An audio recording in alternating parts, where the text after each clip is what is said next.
Good evening, ladies and gentlemen, and welcome to Beer Blather. For over a century and a half, 2 centuries if we count Hegel and Rousseau, humanity has been bombarded with the half-baked bromides of leftism.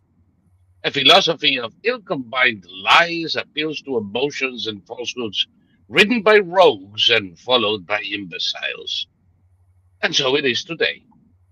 That said, the internet, social media, and the unprecedented availability of information brought up by the technological developments of the last half century has forced leftism into a corner.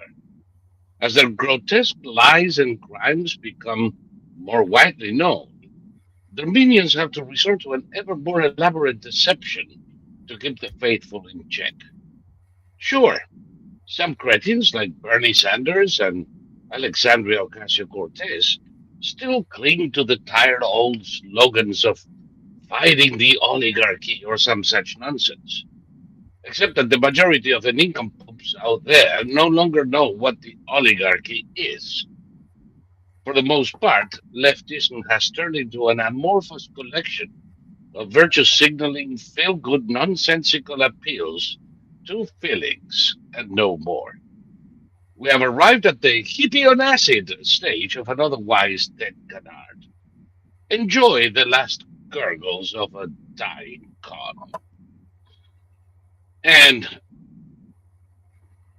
this is Solvates Bradley, the largest human repository of useless information, with, right over there, my good friend Thomas Victor, eh, the only living expert in World War I flamethrowers and many more things we don't care to list because it would be too long. He, of course, is from the land of uh, Governor Gruesome and the flakes. What was it that we used to say?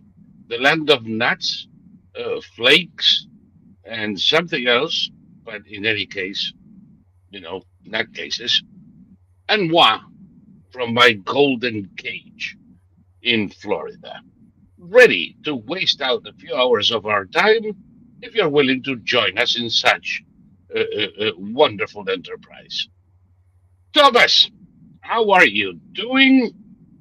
And this time, the earthquake was across the Pacific, so you didn't get anything, did you? Yeah,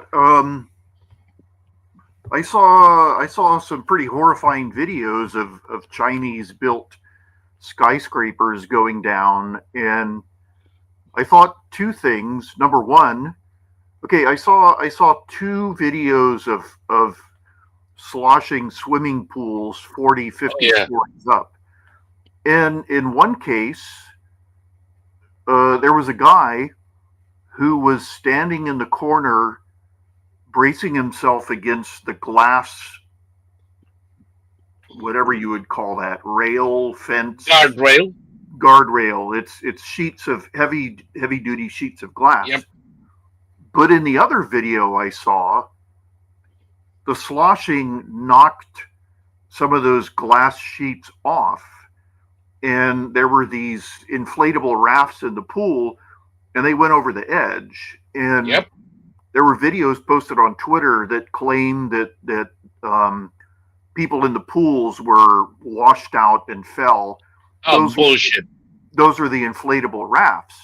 But Yeah, bullshit. I saw videos of people on those inflatable rafts who got out of the pool just as it began to swing. correct. So no, there were no people falling with the water.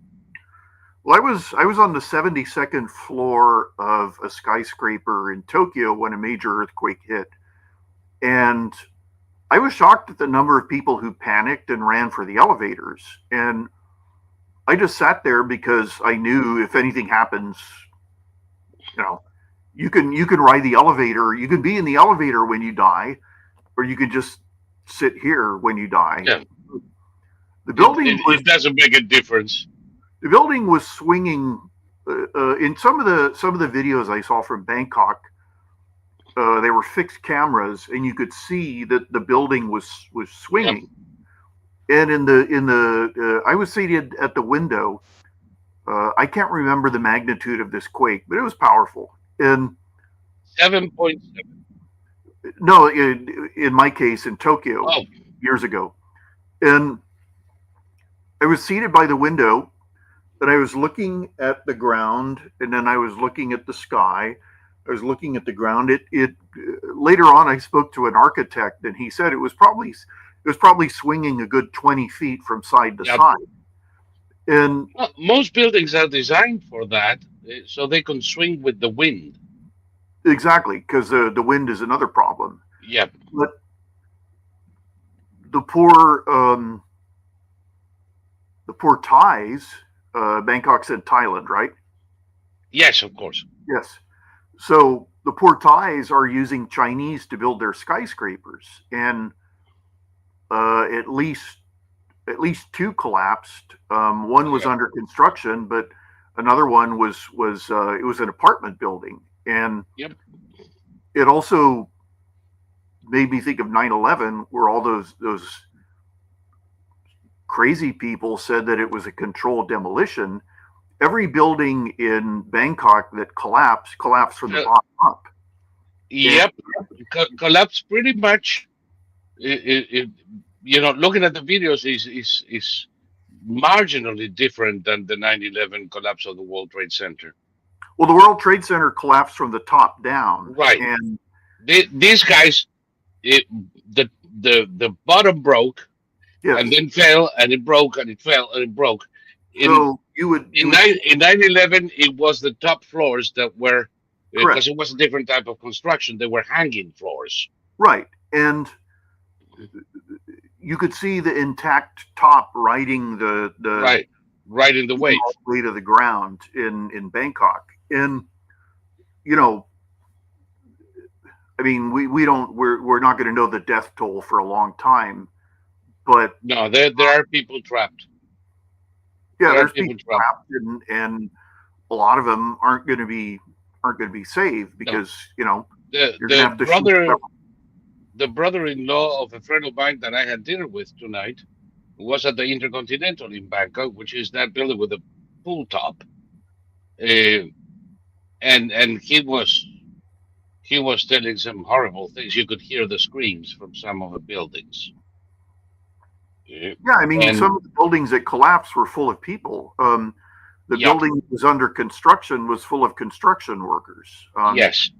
There was he said he could hear the screams, and he also said another observation, that this is not Tokyo. These buildings are not built for earthquakes. Yeah, I mean, So,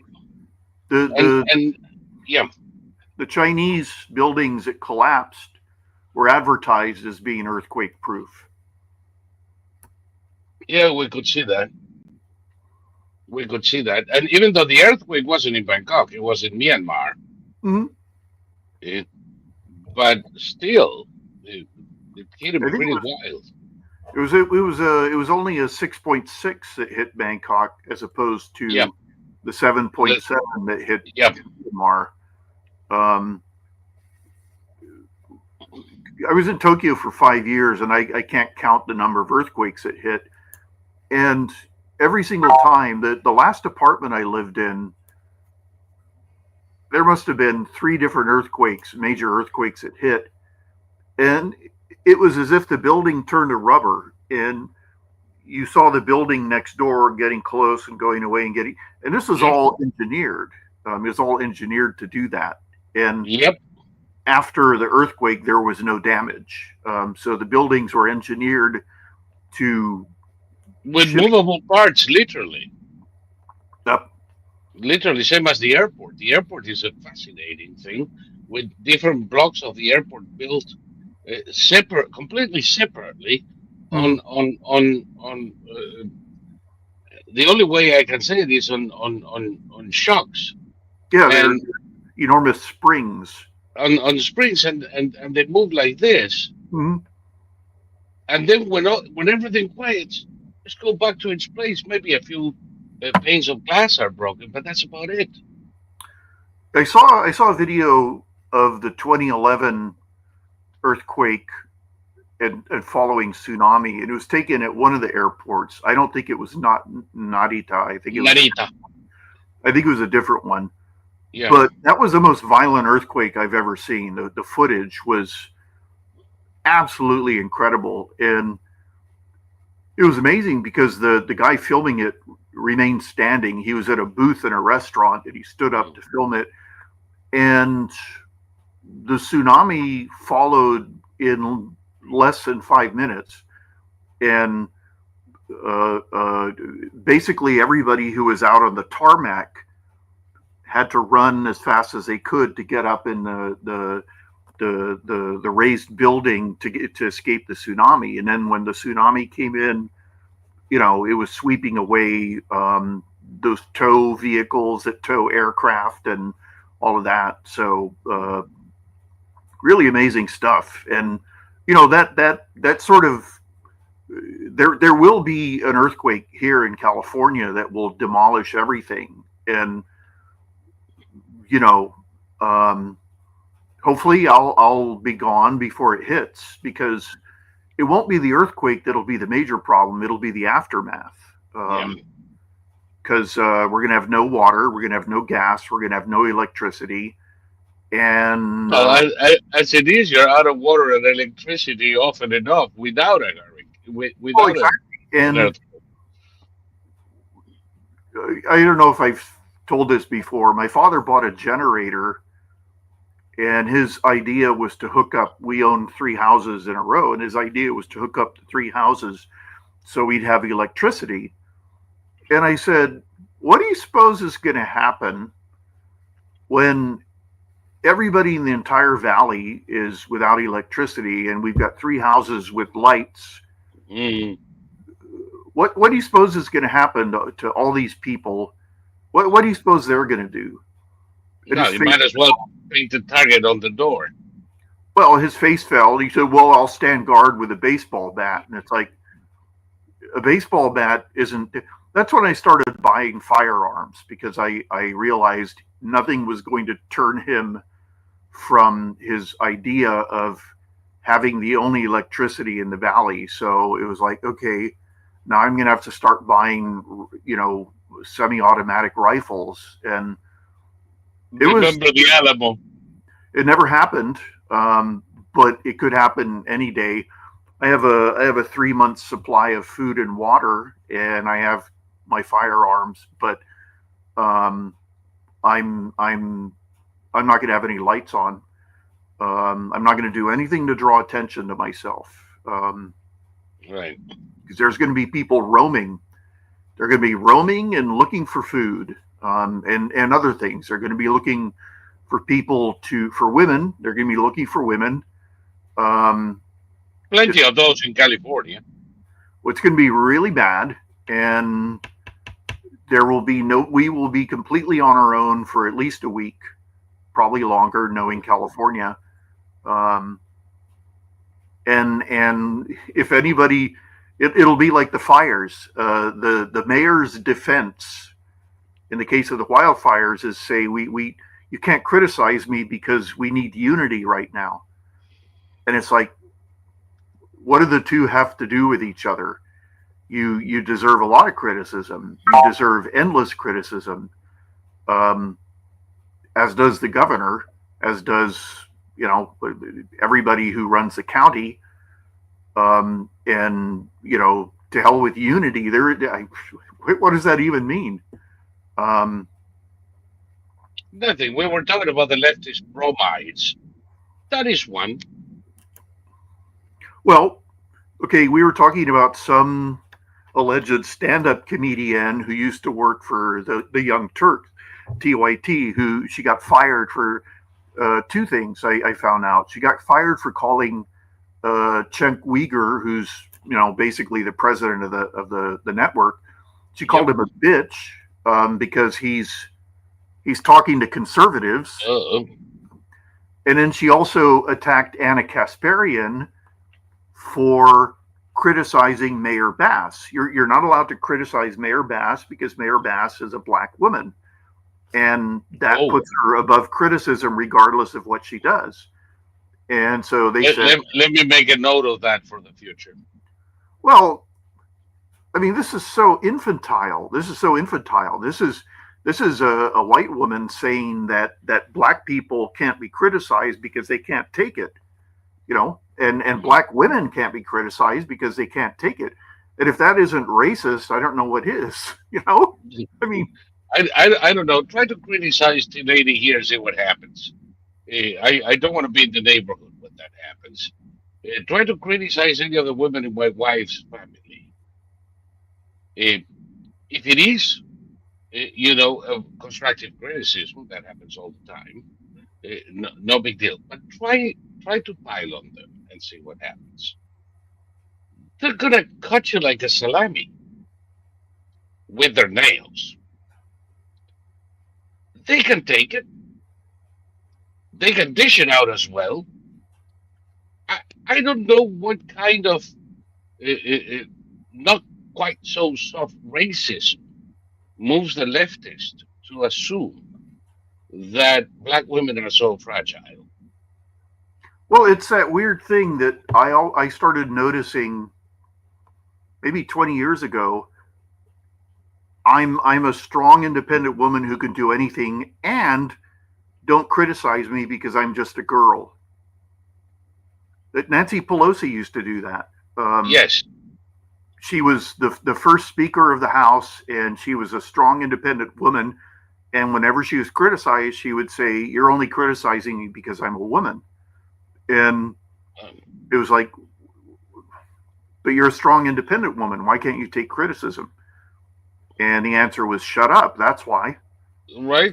But by the way, if I were there when she said, "You criticize me because I am a woman," I would have told her that I have absolutely no evidence that she is.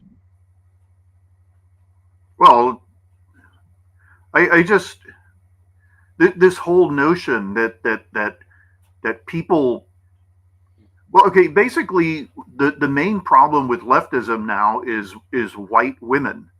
White women are destroying the Democratic Party, and white women are so radicalized now that it's almost impossible to believe that this woman who got fired from TYT, her speaking style is the most annoying you've ever seen. It's full of all these little asides and little funny voices and everything. And I found out she was a And nasal. yeah, and She goes nasal all the time. I found out she was a stand-up comedian, and I thought there's absolutely no way this person is funny ever. But she's such a well-known stand-up comedian that I couldn't find a single performance of her on video. So I have no idea, but I would be willing to bet my house that I could sit through an entire 2 hours of her doing her routine, and I would never even smile. It would just be not funny. And I disagree with. There's this notion out there that women can't be funny stand-up comics. I don't agree with that. Some of my favorite stand-up comics have been women. Joanne. What was her name? Joan Rivers. Joan Rivers. Yeah. I mean, Joan Rivers and She was hilarious. Most of the single jokes that I remember are from women, and they're. I mean, I just never. There was a huge stand-up comic boom in the 1990s, and Yes. there were plenty of hilariously funny women, and they were not political. They didn't spend their act wasn't about being a woman. I saw one woman giving her shtick was about getting her first mammogram, and I didn't know how you got mammograms. I didn't know that they took your breast and they squashed it flat between two pieces of glass. And Just what every woman wants done to her. well, the punchline was, when she was a little girl, when I grow up, I want to be a ballerina and get a mammogram. And I realized, it's like I had no idea that women had to go through that. Of course, I've heard the term mammogram, but of course, I never looked it up because I don't have breasts. Yeah, imagine if they had to do that with your tool. Well, Put it between two cold presses and slam it thing. It's a hey, no. And you know, you've got two breasts, so they're gonna have to do that twice, one at a time. And holy crap! Just the way she described how the nurse was doing it, it was horrifying. Oh, yeah. But I don't agree with the notion that women can't be funny. I've seen a hell of a lot of male stand-up comics who say women can't be funny, and then when you see those men's act, you go, dude, you're not funny. You're not funny. You're not funny in the slightest. But you know, the problem is that, of course, when they talk about female comedians, maybe your mind wanders into Whoopi Goldberg or the Pig. Yeah, I mean, okay. They're really not comedians. They never were. Well, let's see. Rosie O'Donnell started as a stand-up comedian. Whoopi Goldberg started as a stand-up comedian. And I remember seeing them, but I can't remember any of their jokes. I remember that my biggest curse is my memory. But I remember Whoopi Goldberg in her first act on HBO, where she played this Jamaican woman character, and pretending to be kind of like a ragdoll type of thing, and it was a bad social justice diatribe.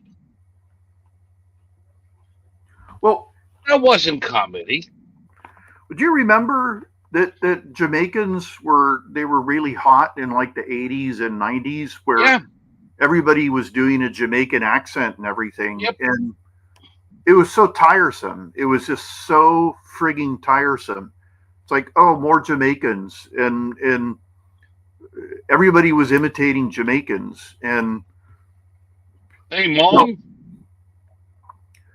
I mean, there's what did I see?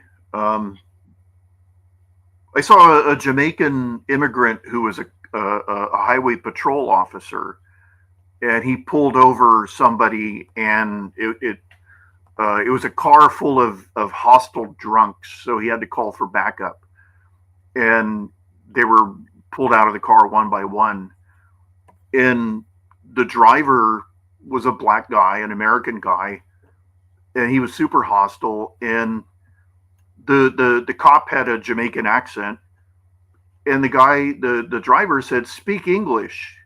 And so the Jamaican officer launched into like the thickest patois you've ever heard. And it was hilarious because, you know, it's like he is speaking English, and even now in the patois, I mean, the cop was basically showing him, you know, I'm speaking as clearly as I want, but if you want me to speak Jamaican, you know, brace yourself, because it was completely incomprehensible unless you read the subtitles. And the subtitles, you know, so all the comedians who were doing Jamaican accents and everything, that's not how Jamaicans speak to each other. If you end up in Jamaica and you're in a bar somewhere, you're not going to understand a word these people are saying. And it is English, but it's Jamaican English. So just that whole era was just really... you don't have to go to Jamaica. Just come here to North Miami Beach. I have a shit ton of Jamaican friends here. There's a huge Jamaican community, and I've grown accustomed to their accent, but the first time it's like, what the fuck is this? Yeah. No, I mean, the boom. It was the same sort of thing. It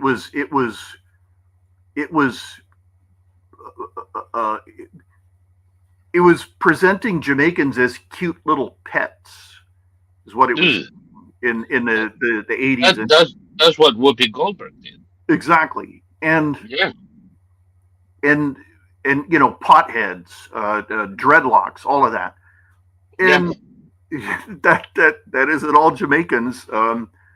You know, yeah, I that's what Kamala's father said. He was very upset with his spawn because he said that she was giving Jamaicans a bad image by speaking as if all Jamaicans smoked dope, and he was furious at her for that. yeah, wasn't he a professor? Yes, Yeah. and he was furious. Jamaicans are not potheads, and to tell you the truth, no more than New Yorkers. Well, I mean, no group is truly monolithic. You could say that Black Americans were monolithic in their voting patterns for a certain period, but I Yeah, think the period's coming to an end, and um, maybe. because they're figuring out they're not monolithic. Well, this is the thing that in the past, Black Americans were threatened with excommunication. There was an actress named Tracy something or other who supported Mitt Romney, and she was basically excommunicated. And she ended up in a motel, drunk, getting beaten up by her boyfriend, and it was just really awful because Yeah, she had a total mental collapse because she was excommunicated. yeah. And That she's the one that there was that horrible video of the boyfriend knocking her off out of the elevator.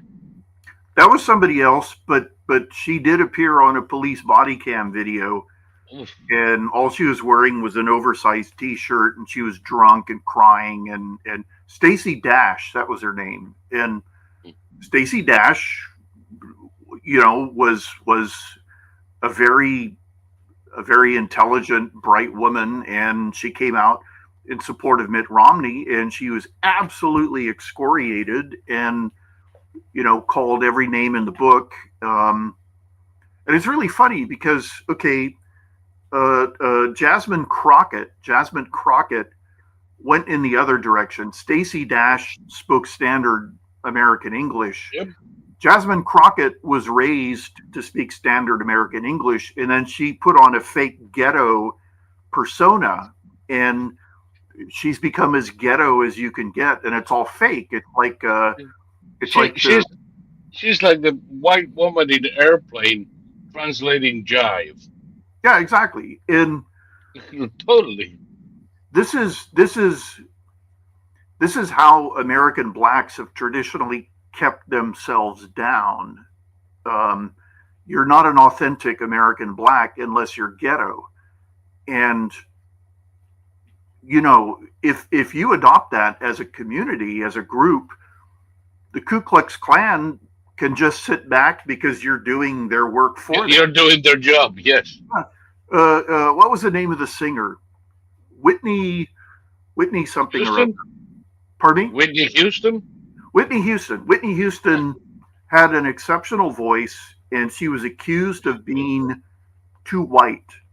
So Whitney Houston said, "Oh, okay," and most people don't know this.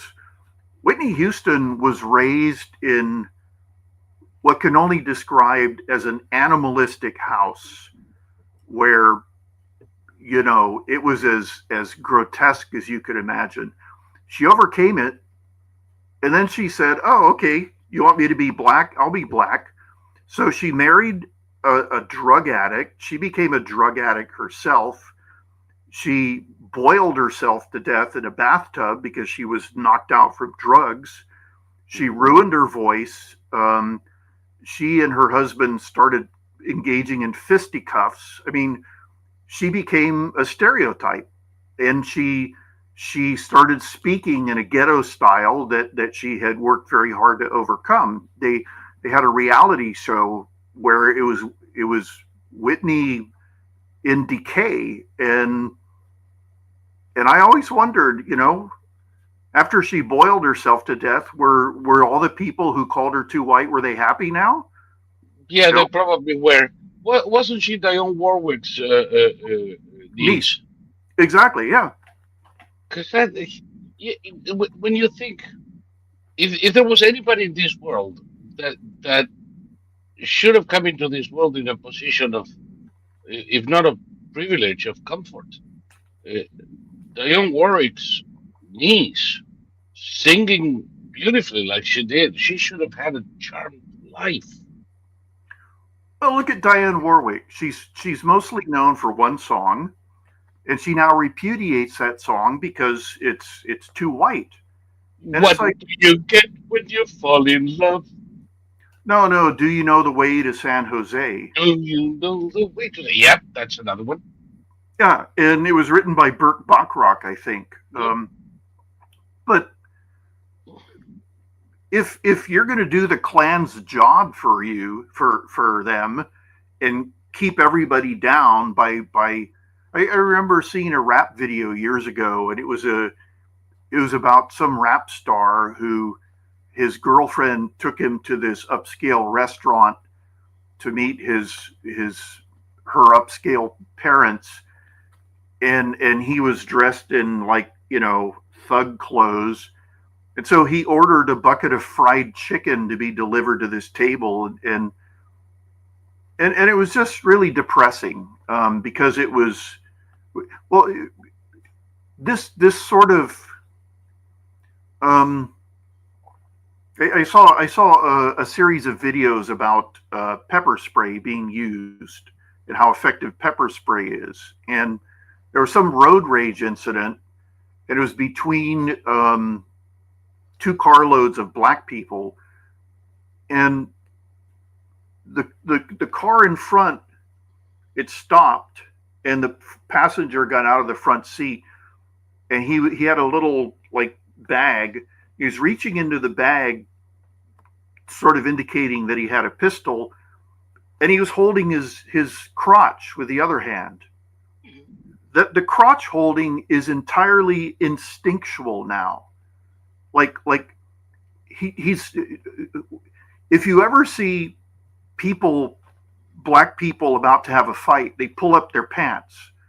It's instinctive now. It's part of it's an involuntary movement, and so cops, they look for these involuntary movements to show that somebody. And so here's a guy who's threatening to pull out a gun and start shooting, and what is he doing? He's cupping his junk, and it's like, it's ridiculous. It's so primitive looking. I mean, and this is all considered authentic within certain, a certain percentage of the American black community. And where does it all lead to? Are you going to have happy, successful, long lives?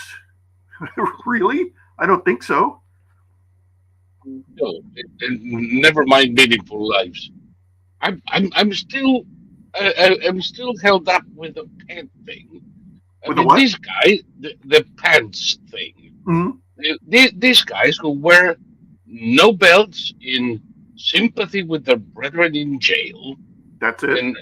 and therefore walk around the world showing their ass, Mm-hmm. because maybe they want to end like their brethren in jail, giving up their ass to the cell companion.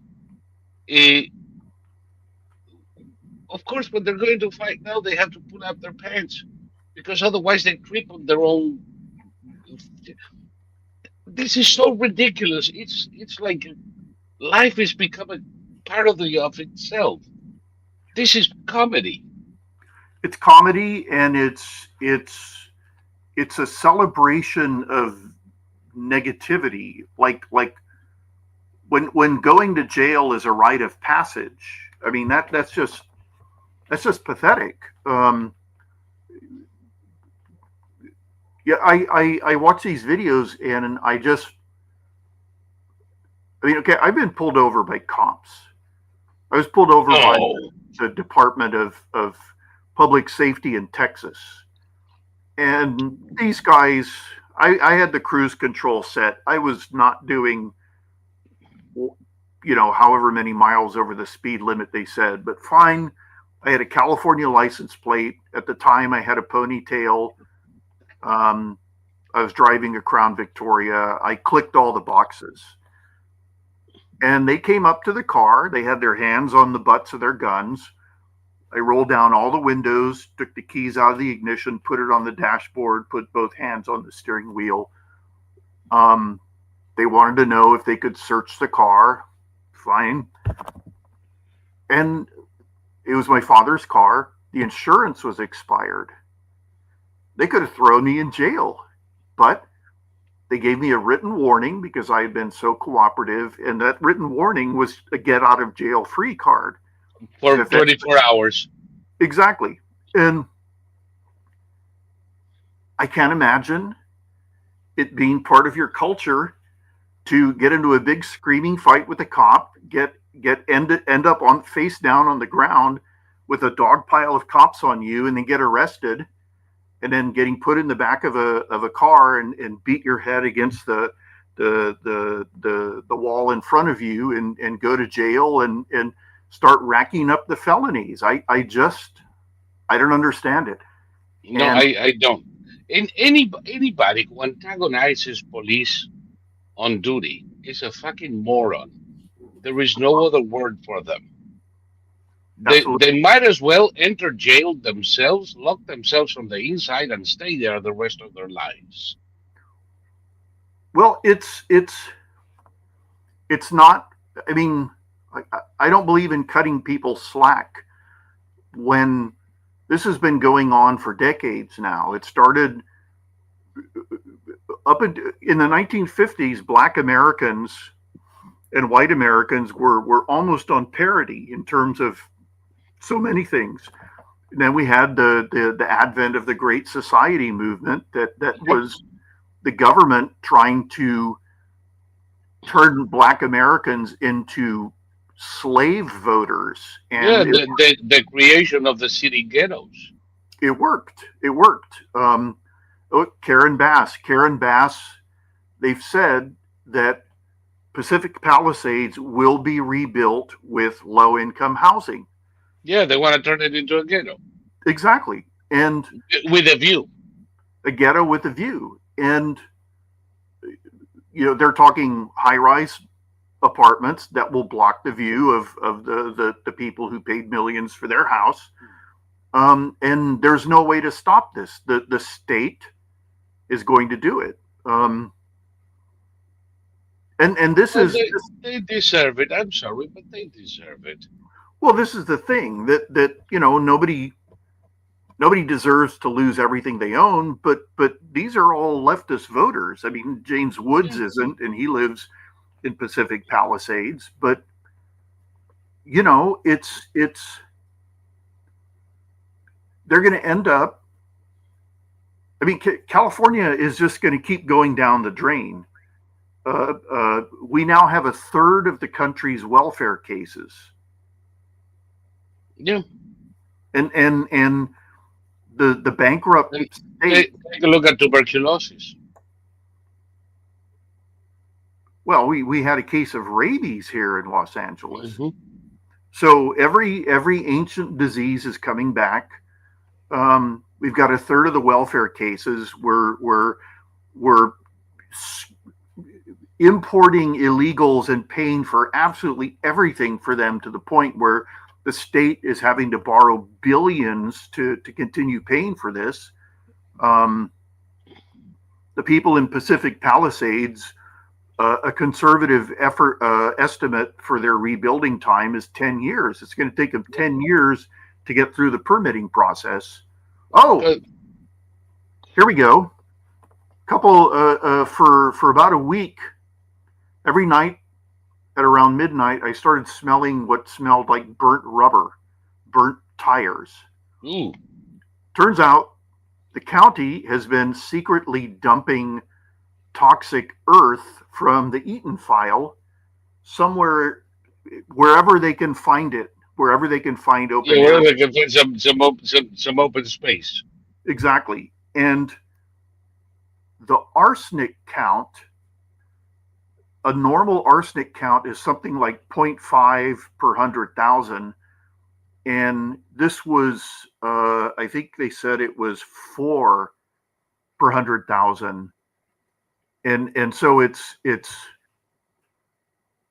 800 times higher than the safe rate.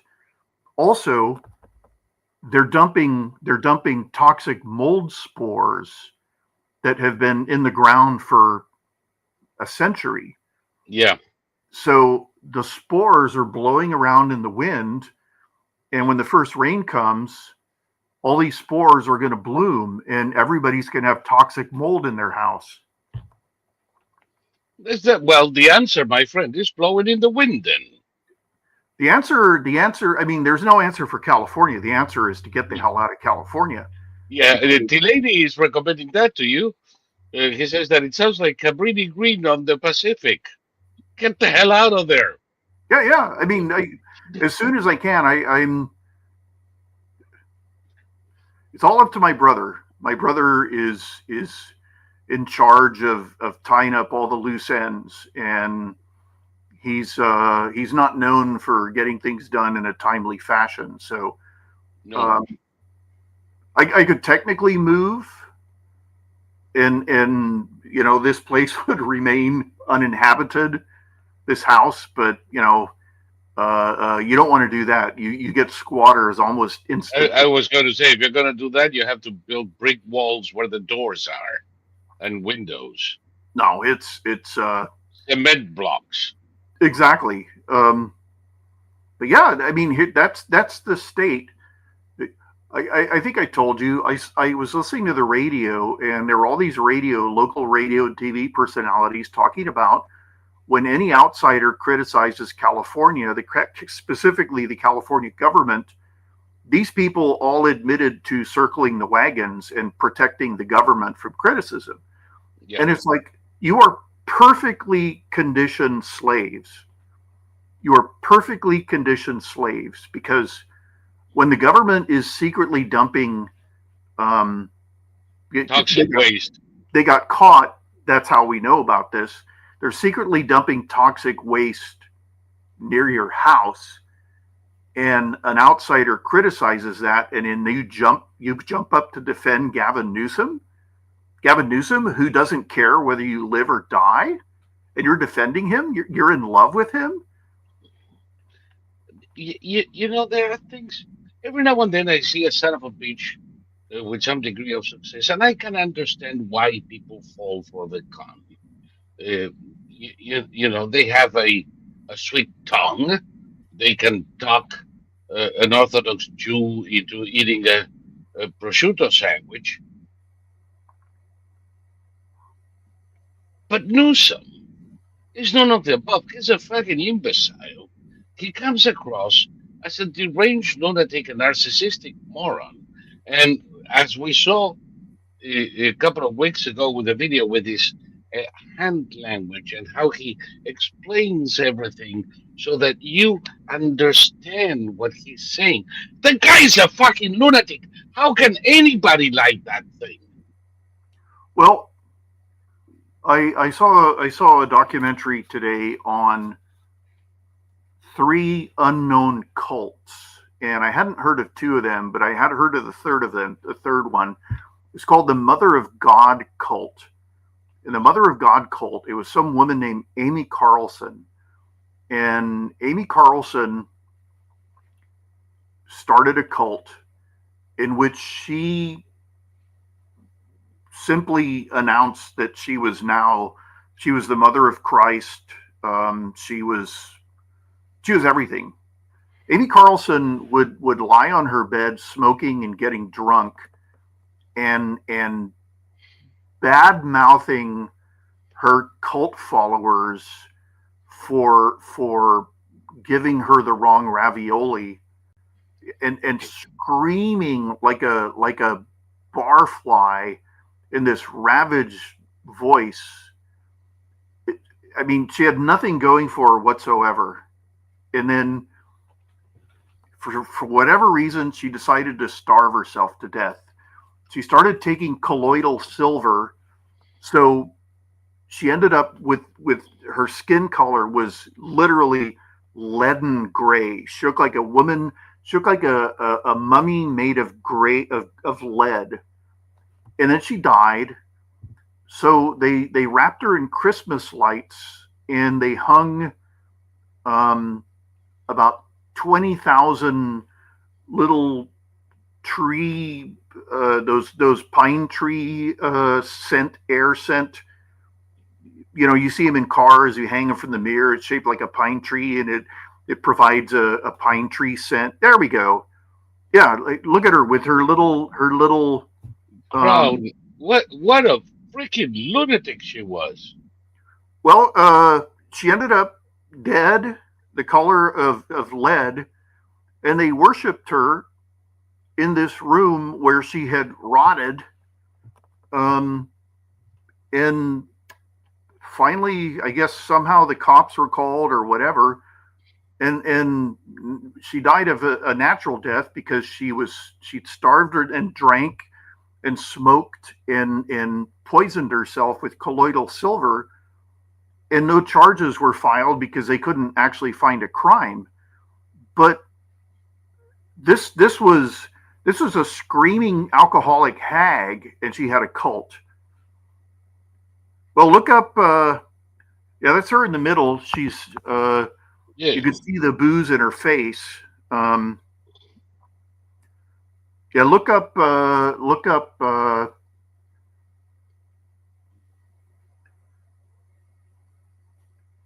Look up Amy Carlson.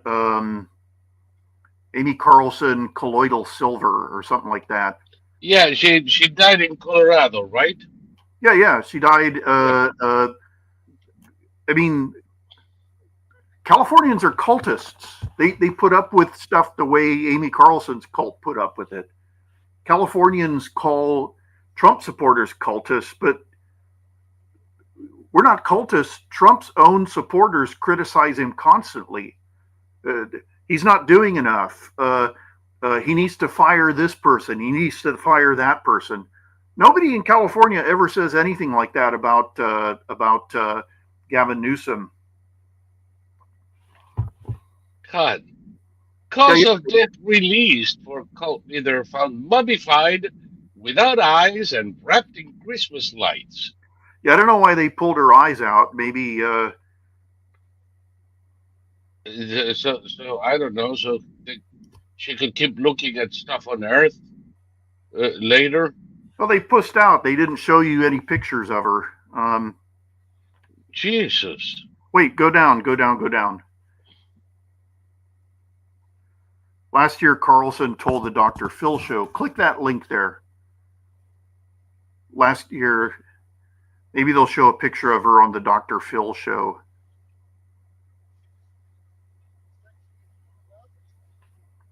No click? Nothing? Hold on. It clicked, but not on screen. Give me a second. A second. I'm gonna try and get it for you. Yeah, she had advanced cancer. She didn't.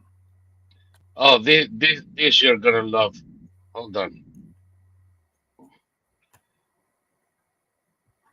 This is absolutely preposterous.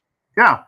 And when you see her picture, I want you to imagine her holding a cigarette and screaming like a drunken banshee, and people still loved her. Her cultists still loved her. Jesus. And she could wipe the floor with her tits too.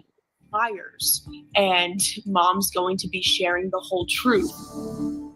Well, Mom. Mother God, as she is known by her followers, says she has a divine plan to help humanity, but her sister Chelsea claims the group is a cult and is concerned that Amy has become mentally ill.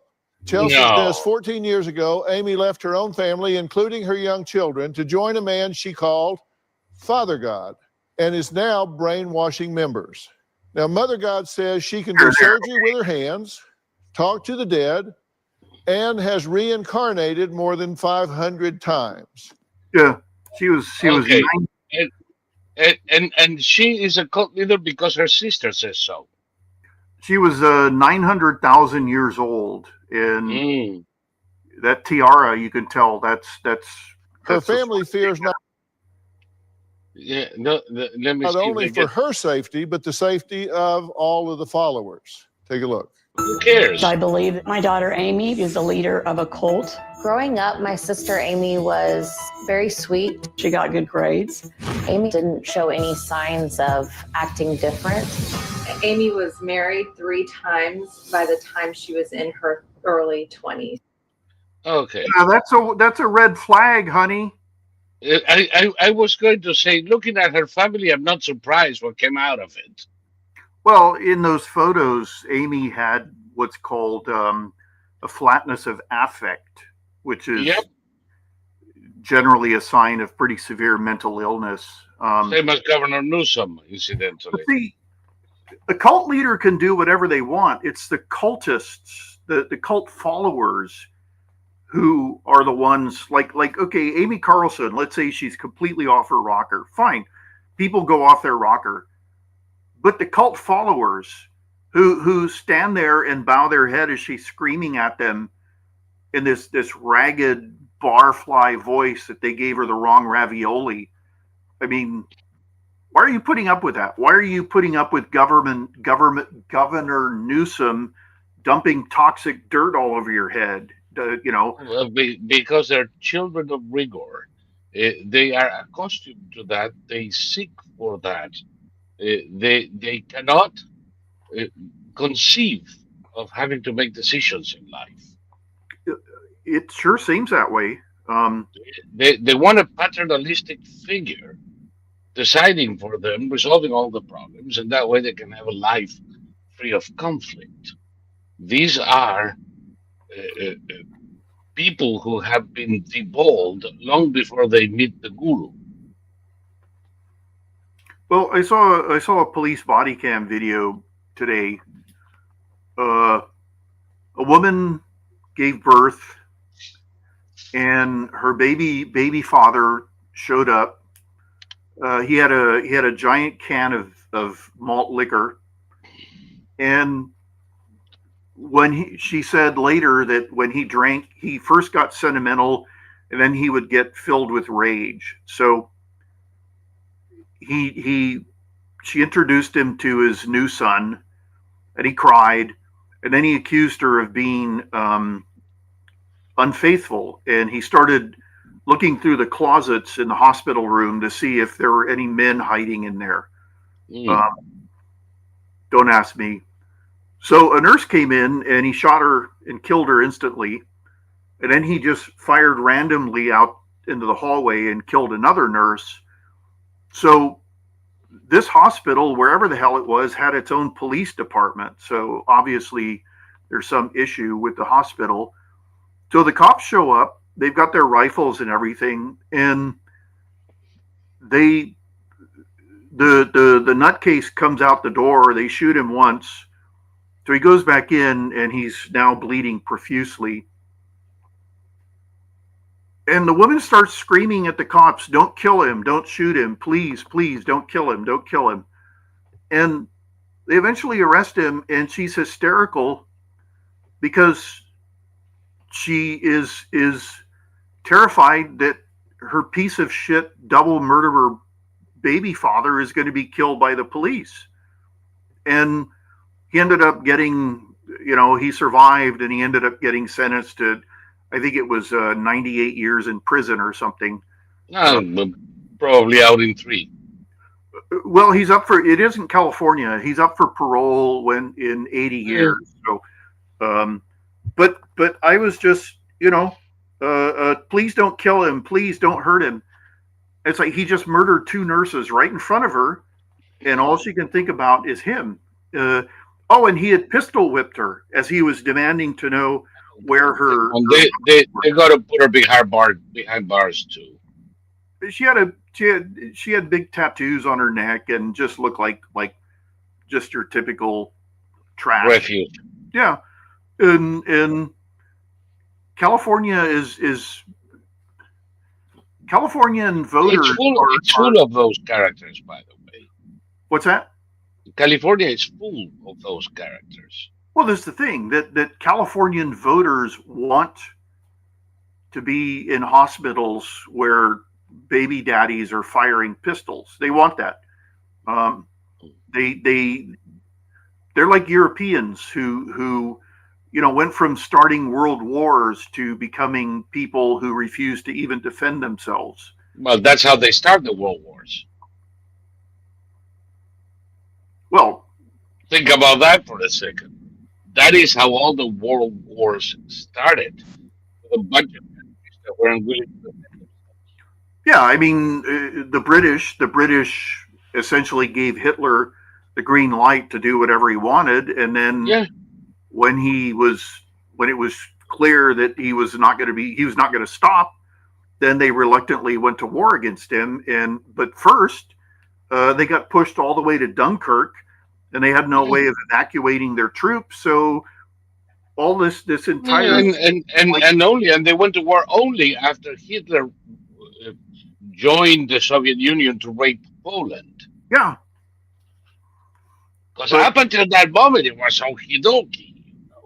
Well, I mean, basically Hitler demolished the Czechoslovakia, and the British and the French essentially turned Czechoslovakia over to Hitler in order to avoid a larger war, and they ended up getting a world war.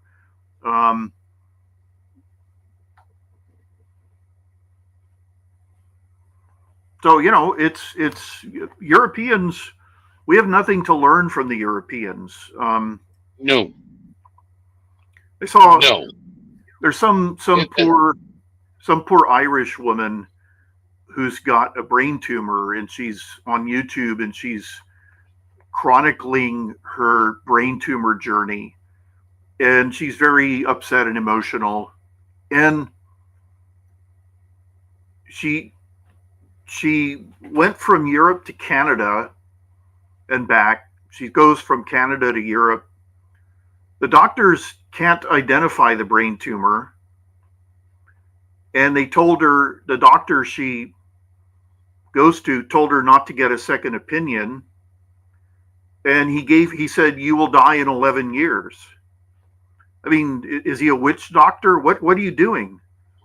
Come to California, go to City of Hope. They'll tell you exactly what you have. Go to MD Anderson in Texas. Exactly. Why are you getting European health care when you have a brain tumor? Maybe she doesn't even have a brain tumor. Because she has a brain tumor. She does, because, trusting European healthcare is symptomatic of having a brain tumor. Well, when you're told that you're going to die and that you shouldn't go out and get a second opinion, that's when you definitely get a second opinion. Yeah. But you don't get a second opinion because that costs money and the state cannot waste it on you. Well, also, okay, Brits, for example, they complain incessantly about the National Health Service, but they're all deeply in love with it and they're loyal to it. I know. Of course, if they have any major surgery, they have like an 18-month wait. Yeah. You know the story, because many of our followers do, about my cousin in Spain, who diagnosed with a fourth stage colon cancer, and she was given a surgery date 18 months out. Mm-hmm. Oh, that's fucking, why bother? Just jump off a bridge and spare yourself the indignities. And of course she died before, long before that date. But people are crazy, because I remember telling her, let me go and get you, I'll bring you to the US.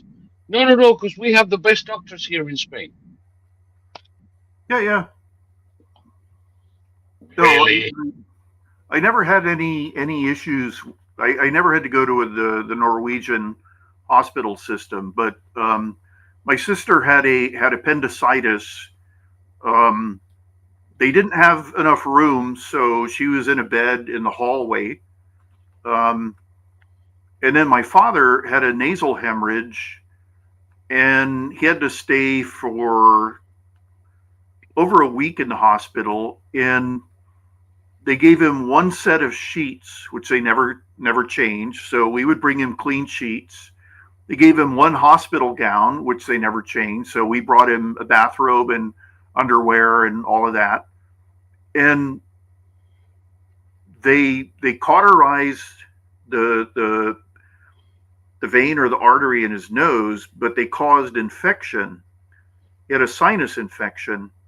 So they drained his sinus by taking a hollow needle and hammering it into the front of his skull.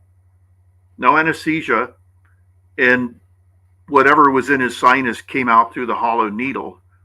So it was like Middle Ages surgery, and the place was filthy. It was like a Zimbabwean hospital. Everything was dirty. There were like trays of dirty used trays, used food trays, just sitting in the hallway, like in the cart. Whenever we saw him, we went to visit him every day. Never saw a single nurse or doctor.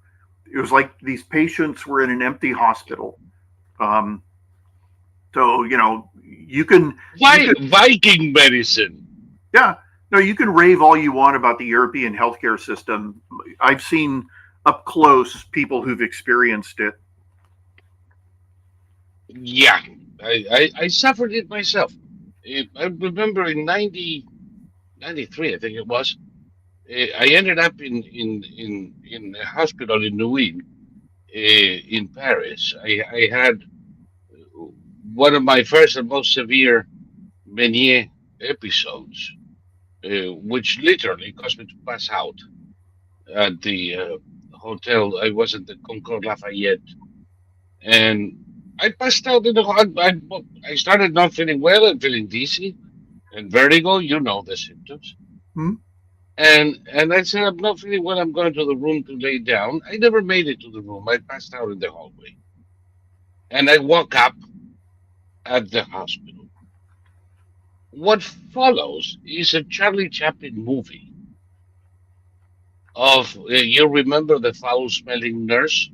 Mm-hmm. Something that is about me of the notion of doing anything hanky-panky with a nurse.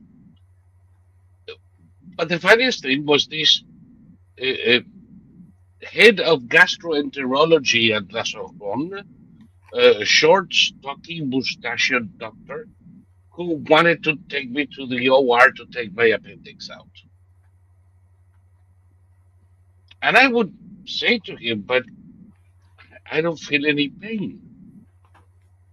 I was always told that an appendicitis comes with quite a bit of pain, and I don't feel any pain.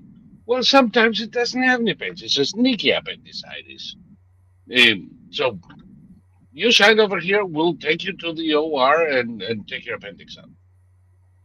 And if I don't sign and the appendix bursts, will you take me to the OR anyway, or you're going to leave me in my room to die? No, in that case, we'll take you to the operating room, no questions asked. Good, then stuff the papers up your ass. I'm not signing anything. They finally let me go out of the hospital 6 days later. Because, of course, I had nothing. What I had was Meniere, which is a completely different thing, has nothing to do with the appendix, and everything to do with the inner ear. And they never diagnosed that either. No, I mean, it isn't. You don't have to be a giant pulsating brain to figure out why Europeans and Canadians come to the U.S. to get major surgery. No. No, this cultish loyalty to an ideology of total bad faith. The European and the Canadian healthcare system is designed to kill you in order to save the state money.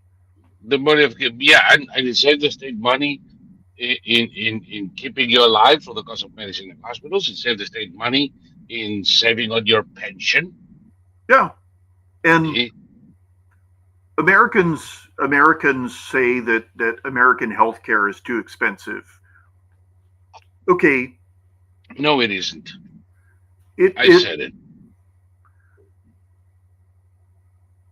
okay. If you have a I always forget this word. It's the opposite of chronic, acute. If you have an acute health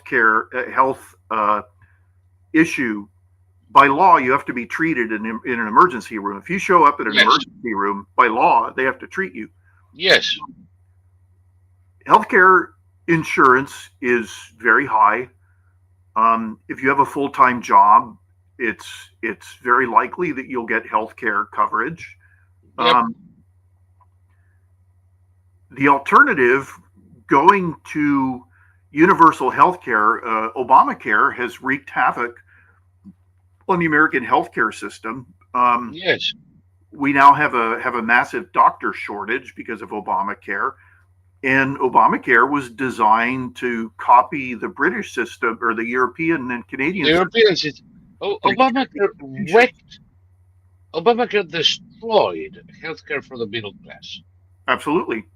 It destroyed private doctor's office. It destroyed rural hospitals. It multiplied by a factor of 10 the cost of insurance for the average Schmo. All of these done on the excuse that it was healthcare for the poor, but the poor don't qualify. Isn't that funny? Yeah, I mean, again, it's bad faith. Every single argument made by the left is made in bad faith. In bad faith, it's a lie, and they know it's a lie. Absolutely. We're doing insurance for the poor, but the poor won't qualify. They're going to Medicaid, which they already had. Yeah. We're going to rein in the cost of healthcare insurance, and your premiums go from $300 to $3,000. If you like your doctor, you can keep your doctor.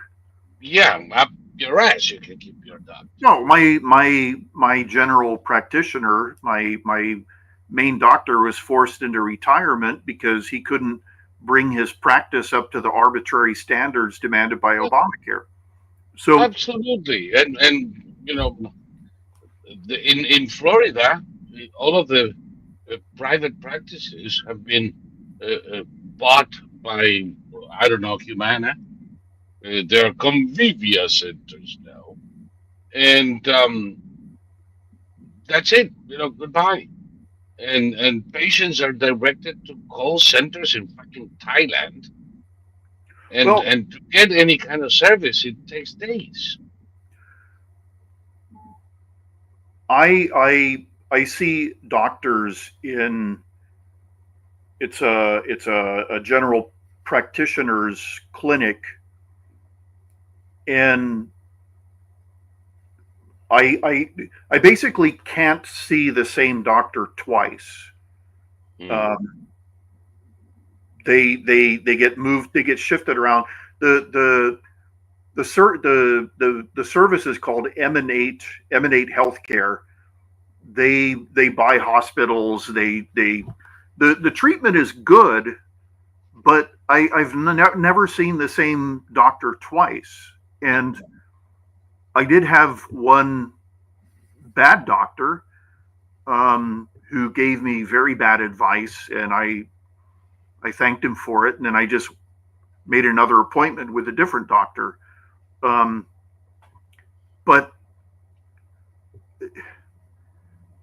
it's I mean, believe me, people listening to this, you don't want government run healthcare the way the Europeans, the Canadians, the Australians. You don't want that because in Norway, my brother was a baseball pitcher and he threw out his elbow, and it was 6 months. They told him he could have an X-ray in 6 months. So we had to fly him to the United States, and he landed on a Friday. We had called ahead, and he got his X-ray on the following Monday, and he got treated, and they ended up saving his arm. But 6 month wait for an X-ray, that's ridiculous. My daughter, as you will know, she was a varsity rower, and after a race, she came out with severe pain, and that was diagnosed at the university clinic as a labral tear. But you need to see a specialist, so they sent her over to a specialist, and he said, "Liver, tap my ass." And she had an MRI that afternoon. In most cities in Europe, there is only one MRI or two for 7 million people. Mhm. You have 7-8 months wait time. Mhm. In this case, is a relatively provincial hospital near her campus, and they had their own MRI, like most regional hospitals in the U.S. do. It turns out that she had a misalignment in her hip within a month, and this is not a life-saving thing; it's a pain-saving thing. Within a month, she underwent surgery to realign her hip. I'm not gonna go into the details, but it's major fucking surgery. And a year later, uh, she went through surgery again to get all of those titanium screws that they had put in place to hold her hip together in the meantime, and eventually decided that that was sufficient. They don't have to do any more, and there she is, ready to row again. Uh, the velocity. When one day I told you I felt a little something weird going on here. I went to a dentist here in Hallandale. My dentist took one look at me and says, "Fuck it, we need to take a look at this differently. I don't have the equipment." And he took me in his car to a maxillofacial surgeon not far, and they did a Jolly Roger on me, and I had a tumor in the lower maxilla. And I called a friend of mine and I said, "Okay, let's do whatever we need to do." And they said, "No, you better do it at home because you don't want to do the post-op here. You want to do your post-op at home." And I called a friend of mine at home. She was a doctor, and she says, "Get your ass over here. I'll fix it." And I got my ass over there. My visit to the dentist in Florida was January 2nd. January 6th, I was undergoing surgery in Richmond.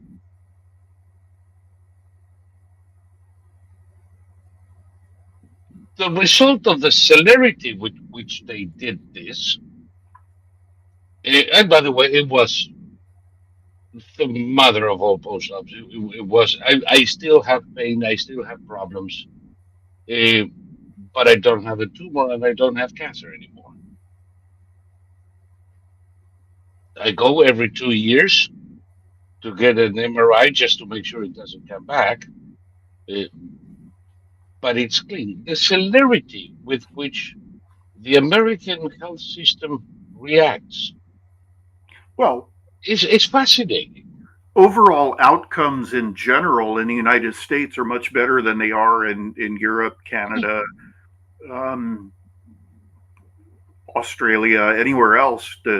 The outcome is what really matters. You can get your surgery, Right. but if you die a month and a half after your surgery, and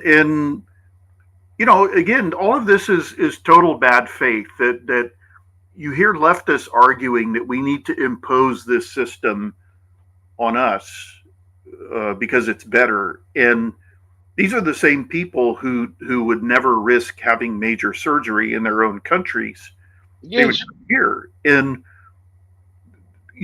they want to destroy that Leftism is all about lowering everybody down into the gutter rather than taking the people in the gutter and raising them up. Yeah, no, no. Well, that's leftism's bad faith. Mhm. They want an egalitarian society in which everybody is equally fucked Mhm. and nobody can rise up.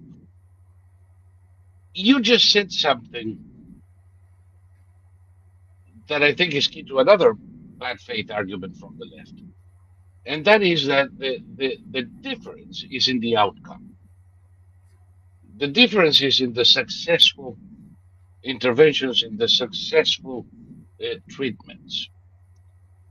In the US, many old men die with prostate cancer. In England, they die of it. That's a huge difference. Mhm. And part of it is successful treatment and the availability of, oh my God, expensive shit the patient doesn't pay for.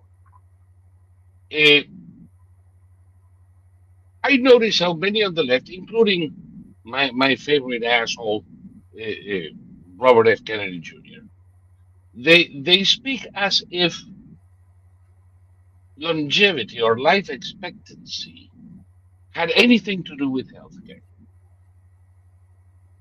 Oh, our health system is bad. Look at how much higher the life expectancy is in Europe. And they name countries with maybe 1 year longer. Of course, countries that don't have 11 million fucking third world miserable wrecks landing on their shores in 5 years. But even then, there is no correlation between healthcare and life expectancy. There are other factors. There are peoples in the Urals with the highest life expectancy in the world where it's not uncommon to see 110, 115-year-old folks. And they've never seen a fucking doctor. Well, Europeans don't have ATVs. Europeans don't have handguns the way Americans do. The life expectancy it's a gigantic. Europeans aren't as fat as we are. It's considering how Americans live in terms of the crazy things they do, either for enjoyment or for eating or whatever. We have our healthcare system is even better than people actually know. Yeah. I had to get my elbow operated on in 1982, and the guy in the bed next to me had just had his leg amputated from an ATV accident. Mm. So he was out riding around on this four-wheel thing, and somehow he mangled. He ended up wearing it as a hat. Exactly, and Yeah. you don't have stuff like that in Europe. No, Europe, they have a lot less play, generally speaking. But even then, um, in Denmark, life expectancy is 2 years longer than in the U.S. yeah, and they have to live in Denmark. What is the life expectancy in Minnesota? Because if you're going to compare Denmark with anything, you compare it with Minnesota, asshole. Well, Not with the U.S. okay, How many immigrants with leprosy have come into Denmark in the past year? well, okay. Europeans or leftists argue that the U.S. has the highest infant mortality rate of any industrialized country. Okay, let's talk about this for a second. What's the number one cause of infant mortality?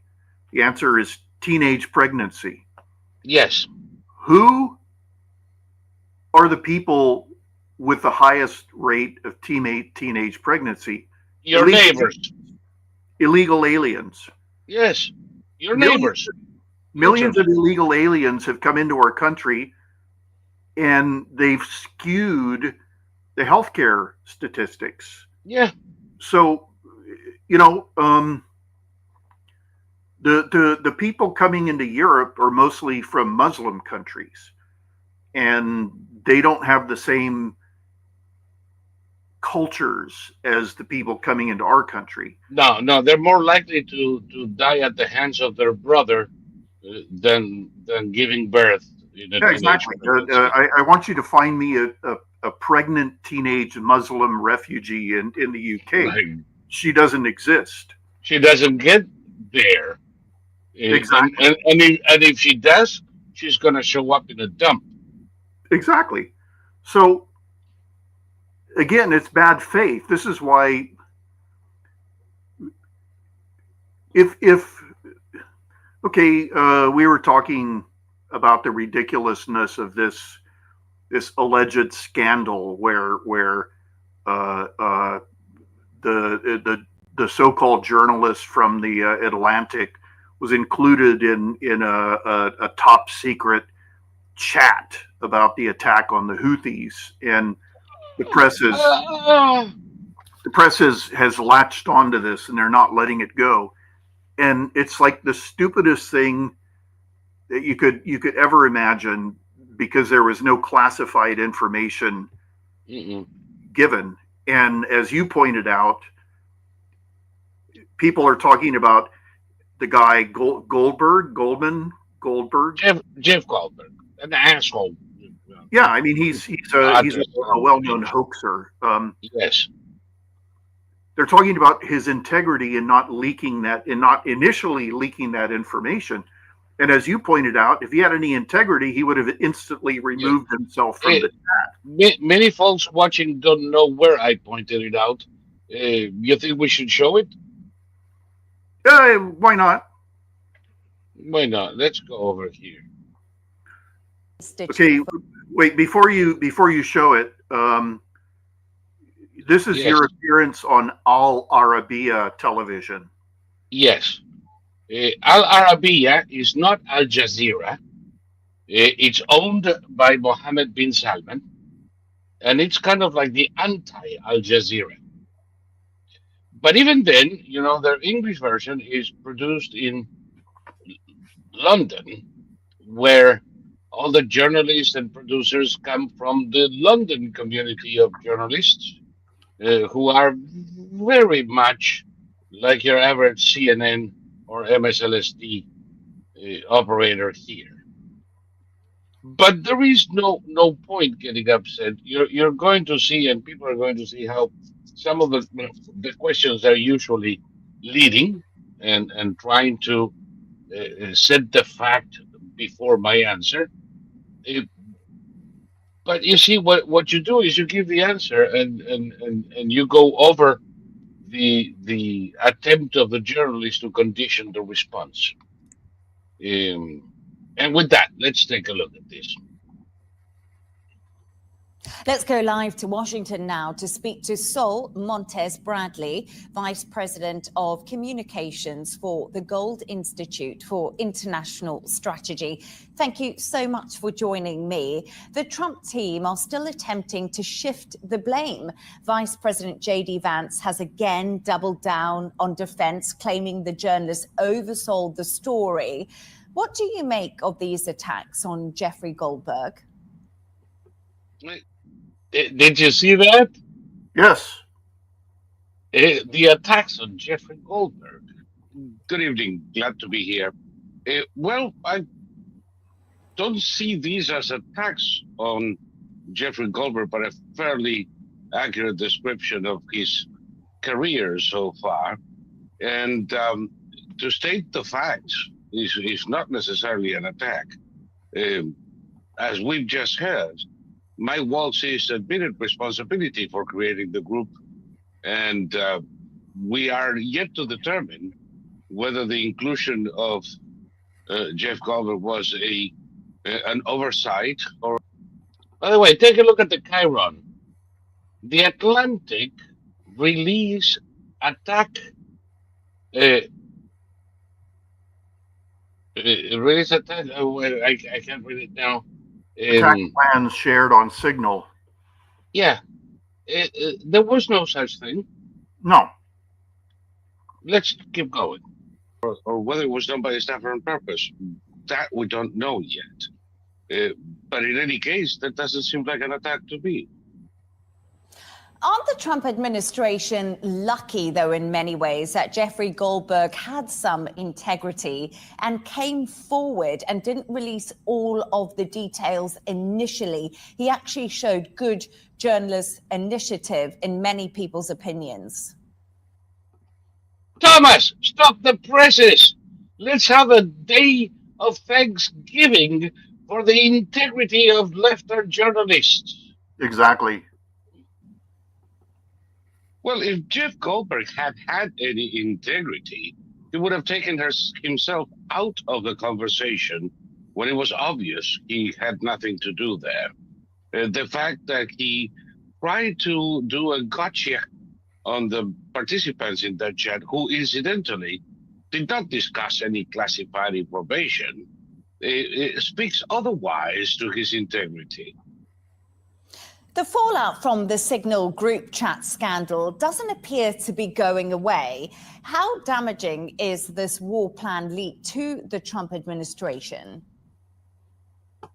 I don't think it's going to be damaging at all. In about a week, we will have moved on to other pastures and new and more strident affairs, and this will be totally forgotten.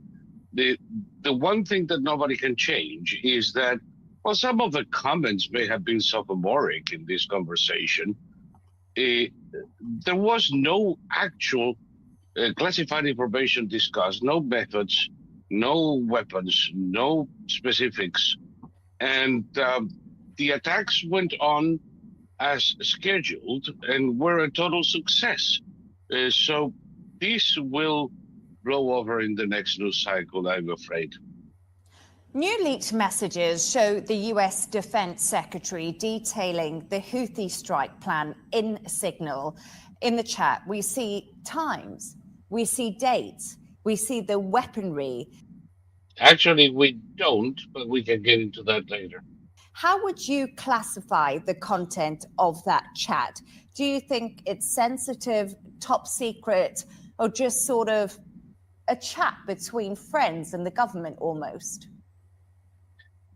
Well, I'm afraid you're right on this one. There are no friendly chats among friends at this level.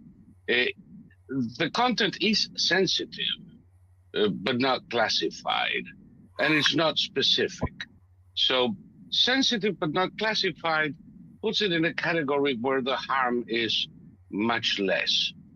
Perhaps Vice President Jenny Vance's opinions on having to rescue Europe from itself is more damaging than anything they said about the Houthis. So I was really wanting to ask you that. How damaging is this now for the US and its allies, especially when it comes to sharing sensitive information? Let's be honest, this isn't a good look for the Trump administration, is it? But at least we're down to sensitive now. No, I wouldn't think that it characterizes the entire administration. And while it is undoubtedly a red face out there, this kind of thing happens all the time. And there is nothing in the chat that other government officials around the world say, and worse, every day in conversations that are sometimes overheard. I don't think it's going to have legs. Sol Montez Bradley, Vice President of Communications for the Gold Institute for International Strategy. Thank you very much for your insights. And there we go. Now we can go into some specifics here. She claims all the time, like the press does, and repetition has a tendency to find a home in the minds of a hoi polloi, that there was important information, war plans. This is detailed information on attacks. That is what Obama gave to the world before every attack in the Middle East. That is what Biden did during the withdrawal from Afghanistan. But nobody here gave any war plan or specific information. There were commentaries like, uh, we have the window for the F-18s now, which is, by the way, information they need to share because they have to collectively make a decision. And we have the window now, and we have so many hours to do it, or we're going to have to wait again. That is not specific. That doesn't say where the F-18s are, where they're going, how many, what they're going to bomb, what are the targets. War plans contain a shit ton of information that is simply not discussed in these things. Well, And yeah, a war plan tells you where our assets are. It tells you what the enemy target is going to be. It tells you how many munitions are going to be used. It tells you what type of munitions are going to be used. It tells you the name of the task force, the commanders of the task force, the composition of the task force, the location. It specifies the targets. The location of the task force before it launches its attack, the time it's expected to strike the enemy targets, the follow-up, the second wave, the third wave, the reconnaissance assets that are sent in before, during, and after, the battle damage assessment assets. I mean, none of that was discussed. None of that was discussed. I mean, I have to tell you, I was not interested in this issue in the slightest, so I didn't spend a lot of time on it. But the only reason I delved into it is because they called me for commentary, and I wanted to make sure that I knew. Exactly. It's not a war plan. It's not okay. For one thing, an attack on the Houthis isn't a war. Okay, it's a strike. It's not a war. It's not a war plan. I mean, it's almost a police action. Exactly. And if they were war plans, then it would mean that we would be specifying everything. Okay. Assuming apparently these were naval air assets that struck the Houthis. We do know that there are B-2 Spirit bombers at Diego Garcia. I think there's 7. Half of them. Right now we have at Diego Garcia half of the B-2s in our inventory. Right. So we don't know. Okay. That information was apparently open source information. So are those leaked war plans? Because that information is actually more specific than what was said in the signals. I'll tell you more. What kind of fucking open source information do you have of B-2s landing in Diego Garcia? I've been to Diego Garcia many times. It's an island in the middle of fucking nowhere. It's a military base where nobody gets in or out who doesn't have business with the base.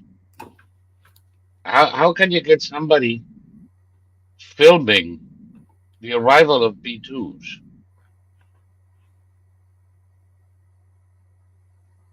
How? Well, I don't know. Somebody in the base who sent it out. But my point is that is sensitive information. Again, how many planes of what type we have in Diego Garcia at any moment is sensitive. Right, and it's more specific than what was said in the signals chat. Yeah, in the signals chat, they said, we can use the F-18s now. Okay, so you can. That gives you a lot of information, because if they say F-18s, they're talking about naval assets and all the jazz. But it's not enough to jeopardize the operation? Well, okay, we use the F-18s are based on a carrier, and a carrier strike group is basically impossible to locate by any of our enemies. Years ago, the Chinese were credited with inventing an anti-ship missile that would destroy our carriers. And at the time, the naval commanders pointed out, well, okay, for one thing, the missile was shit. It wasn't what the Chinese said. It was Chinese. But for another thing, they said the Chinese are going to have to find the carrier strike group to use their little missile on it. And carrier strike groups are impossible to locate, and that's one of their great strengths. You probably remember years ago the Iranians built a fake American aircraft carrier, and then they parked it like, I don't know, half a mile offshore, and then they attacked it with their speedboats, their flying lawnmowers and all of that. And then they, of course, when they built this thing, they filled it full of explosives, and then they blew it up and sank it. And they said, see, this is how we'll attack the American carrier strike groups. And it's like, okay, American aircraft carriers don't come into within half a mile of your shore. For another thing, that carrier is surrounded by 7 layers of anti-air defense, and the Iranian demonstration didn't show any anti-air defense.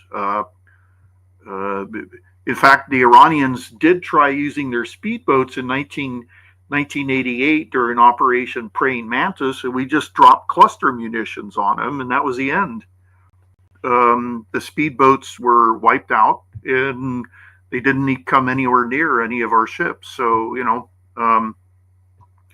but I mean, the press again is arguing, Caitlin Collins argues in bad faith, and, she clearly thinks of herself as a real journalist, and somebody has to. She thinks of herself as a member of the Fourth Estate, and what is it? Comfort the afflicted and afflict the comfortable. That sort of nonsense. But I think that, yeah, because preferential option for the poor. The function of government, said that imbecile Poilievre in Canada, is to take care of the weakest amongst us. No, it isn't. He didn't last long as a conservative, did he? It's and to take care of the weakest amongst us is to wait for the latest of the beneficent society, not a function of government. But the same thing, the version for journalists is comfort the afflicted and afflict the comfortable. Oh, go fuck yourselves. Who made you the Robin Hood of news? Well, also they're simply not. I mean, one of the defining factors of leftism is the dualism that they both lie and simultaneously believe themselves. It's this dualistic nature that's a hallmark of insanity, where you're telling a lie. It's a gotcha question. You're being dishonest, but at the same time, you also credit yourself with being this upstanding journalist who's just doing her job. And it's madness. Leftism is a form of madness, and it's all clear now. We're seeing that they're fighting tooth and nail to save the corruption of the American federal government of leftism. Yep. And they're down to the point where we have elected officials calling for violence against Elon Musk. And what is he doing? He's simply auditing, and you would think that he's by auditing, he's showing us where all the waste and fraud that you guys claim you were fighting against. Well, yeah. these people who oppose Elon Musk, they're simultaneously knowingly fighting to protect corruption, and at the same time, they're telling themselves they're doing it in order to somehow protect America's lower classes.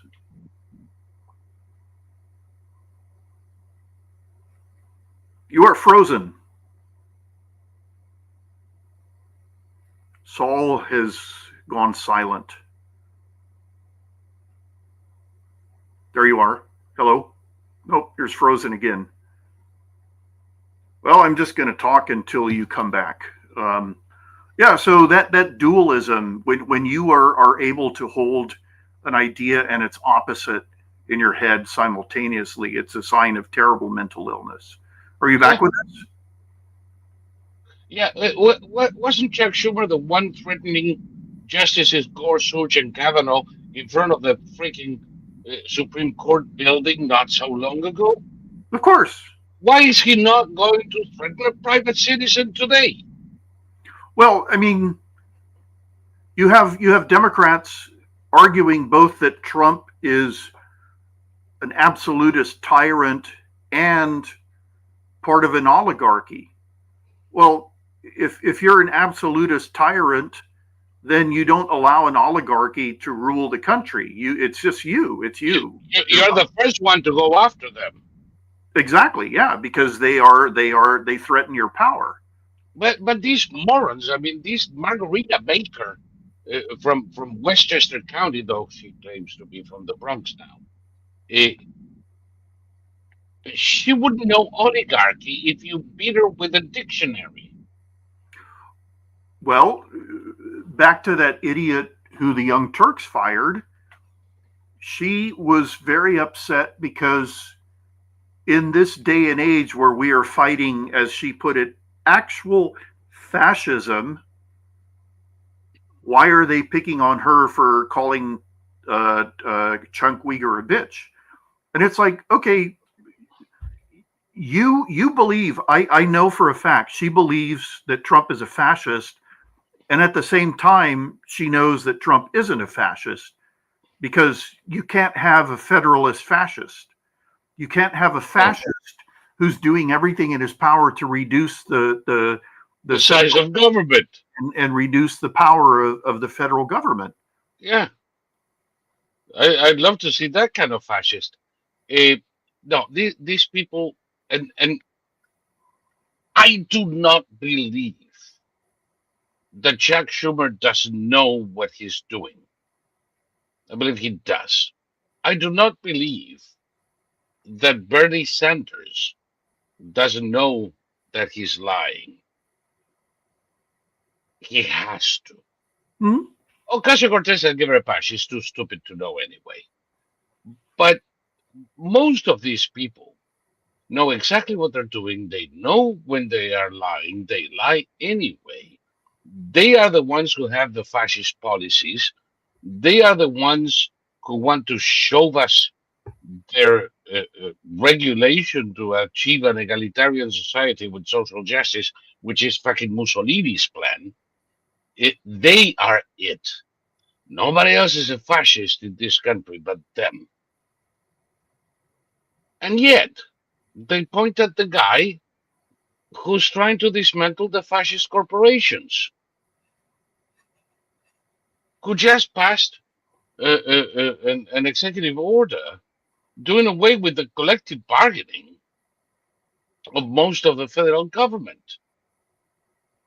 That is Mussolini 101. The fucking fascists are the government employee union bosses who want to control the government regardless of who we elect to office. Well, the thing about fascism is that fascism owns everything. In fascism, the government workers and the government are on the same side. And you know, when the basically during the negotiations by the unions, the government is there to give the unions everything they want. they're all on the same side. And Yes. this is why another name of fascism is corporatism, because the corporations are on the same side as the government. The government If tells the not, corporations what to make. not to confuse with corporations, which in the English language is meant to be enterprises. Right. The people mistranslate on purpose. The fascist corporation is the unholy association of the state, the unions, and business unions. Correct. Period. It's not any enterprise. It's not Ford Motor Company or ExxonMobil. No. Those are ginormous enterprises, though in the English language we call them corporations for other reasons. So this is a clear thing to keep in mind, because they constantly direct the attention to private corporations as if they were the fascist corporations. They're not. The Well, government employee union is a fascist corporation. in World War II, the Germans had multiple corporations building aircraft and armored vehicles. And what Hitler would do is he would tell, okay, Junkers built, the Junkers company and the Arado company built the first functional jet aircraft fighters. And Hitler would tell them, you have to do this. And in the case of Arado, they built a wooden fighter, and it was known as the People's Fighter, the Volksjäger. And Hitler didn't like it for whatever reason. It ended up going into production because they couldn't get enough of the Enough steel. Pardon me? They couldn't get enough steel either at that stage. Right. And okay, Messerschmitt built the Messerschmitt 262 jet fighter. It was a jet fighter with two engines, but Hitler told them it had to be a bomber, and there was nothing they could do. They had to try and convert this single seat fighter into a bomber, and of course it could only carry a couple of bombs. It was, as a bomber, it was worthless. And eventually, over a period of years, okay, the first German jet fighter could have entered the battle 2 years before it actually did, but they had to mess around for 2 years trying to make this design into a bomber to appease Hitler. If Trump told Ford that they had to suddenly start building three-wheeled cars, they would tell him to go pound sand. He doesn't have the ability to do that. Well, up to a point, because now we have fascist corporations. True. So we got the EPA and the Biden White House and the Department of Energy get together and pressure Ford into building an electric car they couldn't give away. Mm-hmm. And after I don't know how many billions and years of waste, they decided to stop it because, God damn it, it's not going to ever pay for itself. And part of the reason they did it is because Trump was by now expected to win, and they expect all of the government fascist regulations that force them to build an electric car nobody wants are going away. Correct. And that's prima facie evidence that Trump is not a fascist. The opposite is true. Exactly. He is kryptonite to fascist corporations. Exactly. And when you hear people just throw that term around, okay, you know, the average person on the street holding a sign is an imbecile, and they couldn't define anything if their life depended on it. But when you see people who are on TV, and okay, that lawyer that Trump had who made a career out of bad mouthing him, Michael something or other. Cohen. Michael Cohen. Right. That guy before the election was going on CNN and MSNBC saying that Trump was worse than Hitler. And they were letting him say that. Nobody was saying, "Are you out of your mind? What is wrong with you?" Yeah, including the bitch who stopped Trump on a 60-minute interview because I cannot let you say that. You have no proof of that. I cannot let you say that. But then Michael Cohen comes in and says Trump has 3 legs, 2 noses, and he's a fucking fascist worse than Hitler. And she says, This is what they do all the time. Yeah, and I think we've reached the point. We're not where we want to be, but we're almost there, where these people no longer have the power to like shape the narrative the way they used to. And there's still a lot more work to be done, but we're definitely in a much better place than we were in 2016 and even 2020. But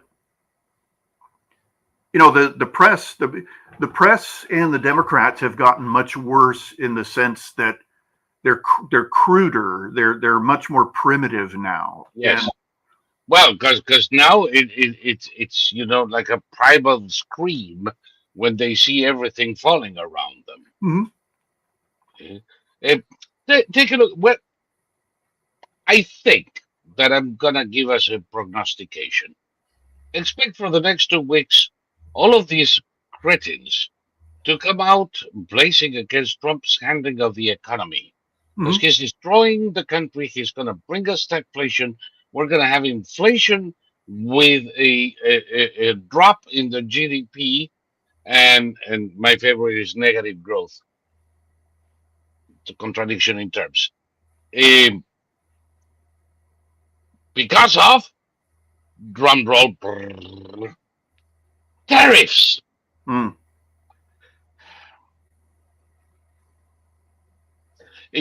If anybody thinks that imposing on European car imports the same tariffs that Europeans have been imposing for 40 years on American car imports is going to cause the world trade to collapse, is so full of shit. They need to start taking some magnesium pills now. No, there is not going to be a crisis due to tariffs. Maybe in Canada, but who gives a shit? They're Canadians. That idiot that parachuted into the premiership of Canada when Trudeau finally gave up is telling people how Canada is going to fight the U.S. And the U.S. better find another partner. Well, I'll tell you what, maybe we should. After all, Canadian-U.S. trade represents 2% of U.S. GDP and 40% or 47% of Canadian GDP. We'll stop this shit, and you guys are going to be eating maple bark for the next 2 generations. So that the Canadians say that because they're stupid, they're Canadians. What the hell? They're anything that South Park said about Canadians is they fell short of reality. If they want to say that, fine. If they want to go to war with the U.S. and lose it before they even start, fine by me. But that journalists in the U.S. are echoing the nonsense of the Canadian governor regarding trade with the U.S., it's ridiculous. And I'm pretty damn sure that he went inside his office after saying this idiocy, and there were 4 or 5 people waiting to slap him. Because Canadian exporters don't want to hear this shit. And they're the ones that actually employ people in Canada. In Europe, Ferrari announced that if the tariffs go into place, the only model that is going to get a different price is the I don't know, the biggest one, at 10%. All the others are going to remain the same. They're going to absorb the 7%. Well, I'm not surprised, are you? Also, there's companies that are moving their factories here to avoid the tariffs. So Some may, Others already have a long time ago. We have Honda making cars in South Carolina, Nissan in Tennessee. We're having them all over the country. Mercedes is making cars in the U.S. So is Audi, and they're gonna keep doing it. And none of this, it's gonna become a serious problem, not for the economy, not for anything else. And long before it does, they're gonna cave in. Trump hasn't even started talking about Airbus. yeah, I mean, Airbus has been in the past since the 80s. well, also the Europeans lie about the subsidies to Airbus. You know, they just flat out openly lie. Yes,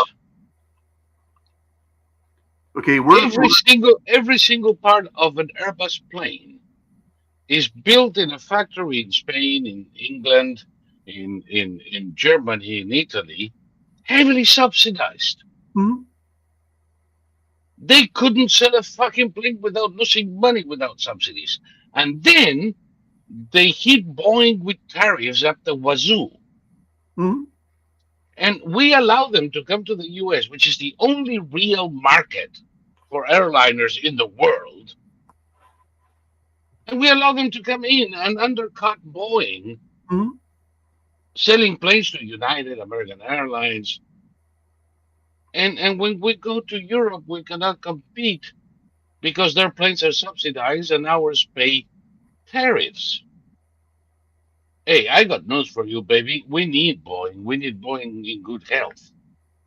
Well, since they announced the F-47, of course we need Boeing. That's going to be our first sixth generation fighter. And, Yes. you know, obviously Trump trusts that Boeing is still going to exist by 2030.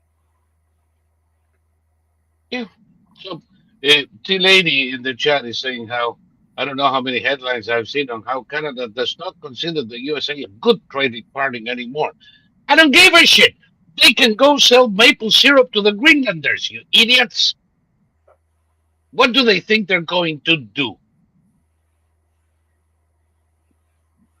It's beyond the whole movement by the press to create a crisis they can talk about is beyond ridiculous. Well, also, I mean, we can definitely take a leaf out of the Saudi book. If the world hates us, then we need to do what we're going to do and not worry what the world thinks, because they're going to hate us no matter what we do. So we may as well do what benefits us. I mean, we Canadians, I went to Canada once. I would never go back to Canada. I have never met such hostile people in my life. Like, I was there paying money to stay in their frigging ugly Canadian motel, and they didn't want me there. And it was like, okay, give me back my money. I'll go somewhere else. And I'll go someplace else. You know, fuck you. I kind of agree with you, but I still think it's a non-issue. Most of the world hates America because America is enormously successful. That's it. Yeah. That's the writer P.J. O'Rourke said that America is the hot girl in high school who everybody hates and everybody wants to date. Yes. And the thing is too, you know, that we are a constant reminder of their own failures. Mm-hmm. When they see, when a frog sees, you know, in France, I think that the median salary is like $26,000, Mm-hmm.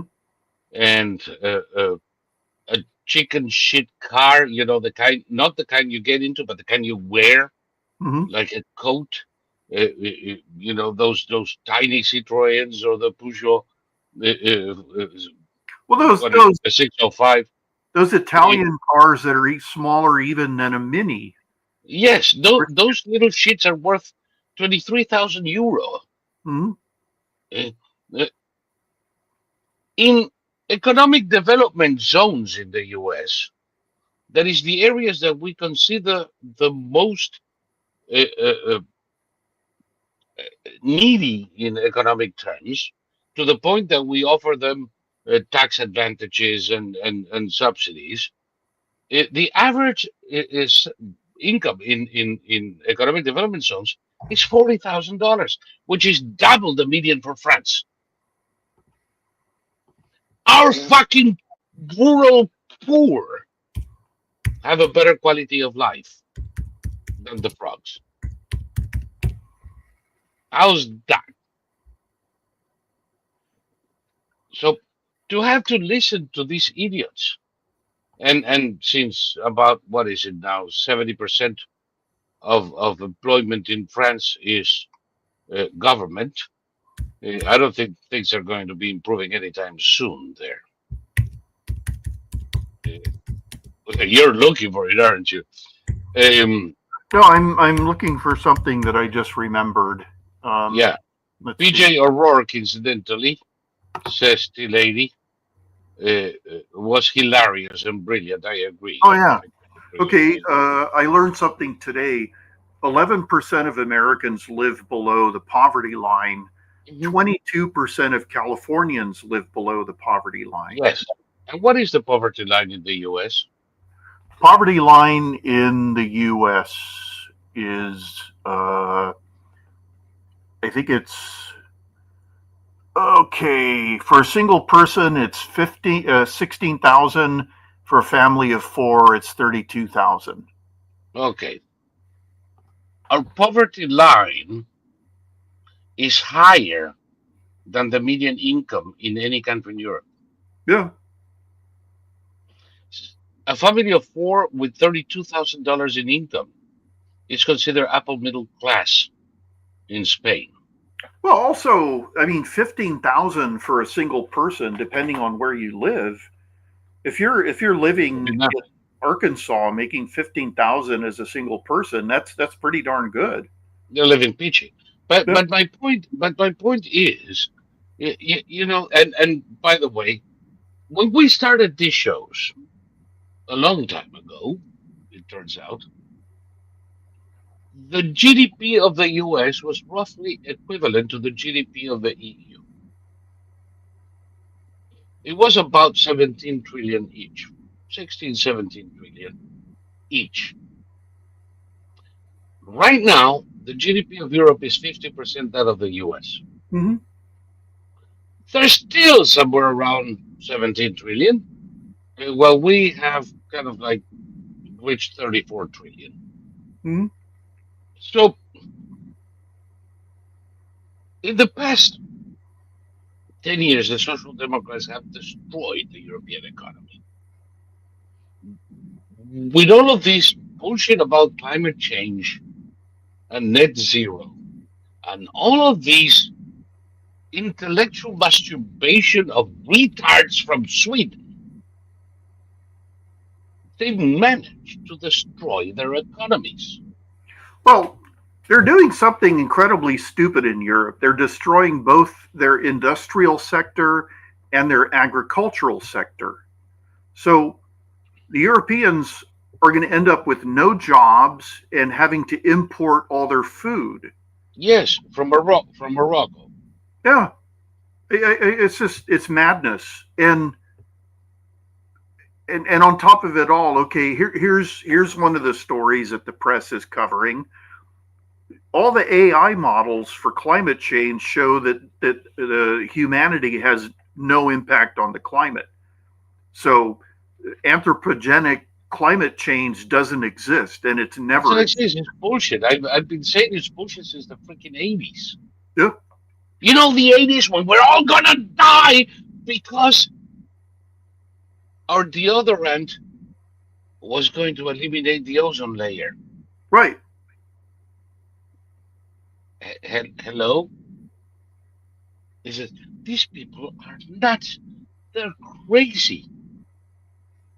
They're crazy. Now all of a sudden Trump's comes into play, and he starts, you know, slaying dragons, and all of a sudden Germany decides to spend $80 billion to rebuild nuclear plants they just destroyed. Mm-hmm. And France passes the assembly, the National Assembly passes a law, and all of the low emissions zones in French cities are eliminated in one sweep move. The low emission zones is one of the craziest fucking shits ever, and it's the kind of shit that they're trying to reproduce in New York, Mm-hmm. with these tolls for the poor people who have to get to work, and in France it's eliminated. All of a sudden, after Trump starts slaying dragons begin to die all around the world. Mm-hmm. Net zero is dead. And once Trump unleashes American energy, it's going to be buried. So they'll never be able to retrieve it again. All of these anthropocentric theories of man is destroying the planet, I don't know. This is as crazy as matter of God shit. It's I watch Netflix and Amazon Prime. It's sometime around 2020. Everybody started making plague movies. Oh yeah. Everything was plagues, and they all started making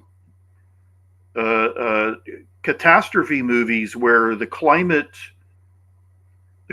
had destroyed all. Yeah, we're all drinking our own pee all of this. All food. We're going to have to leave the planet. We're going to have to look for other planets. And these are such quaint little movies now. You watch them, and tons of rabid zombie movies where people were infected by something that would turn them into zombies, and like raving zombies, fast zombies, running rabid zombies in like under 10 seconds. And these are such quaint little movies because they're all expressing these fears. And during all the way through COVID, I was never afraid. I never got COVID. I never got vaccinated, and I was never afraid because I remembered what they all said at the beginning of it, and it ain't gonna kill you. And when they started telling us that it was evolving and that each variant was more dangerous than the last, then I knew, okay, now they're lying. Now they're lying their asses off. Now they're lying their asses off. I knew it too, because it's against nature. It's against nature. A virus that kills its host is not a successful virus. So viruses, they mutate into more benign forms, yes, so that the host can continue to live. Or you can say, not so the host can continue to live, but because it mutates into a more benign form, it gets transmitted and survives. It's not like they do it on purpose. But it's the same reason why certain animals survive with a certain color of skin. And after so many generations, all that species has that color of skin. Because the others died. The others became prey. The virus, if it kills the host, it doesn't propagate. Yeah, exactly. If a mutation allows the host to survive, then it propagates. Exactly. And that's why all viruses mutate to more benign forms. The common cold started out as a deadly virus. And, it's just the hysteria. Okay, here in California, people still wear masks. People have been, their brains were broken by COVID, and they not only wear masks. Okay, my brother has a friend, and this guy's brain was broken by COVID, and he became housebound. And there's nothing you can say to him to get him outside of his house.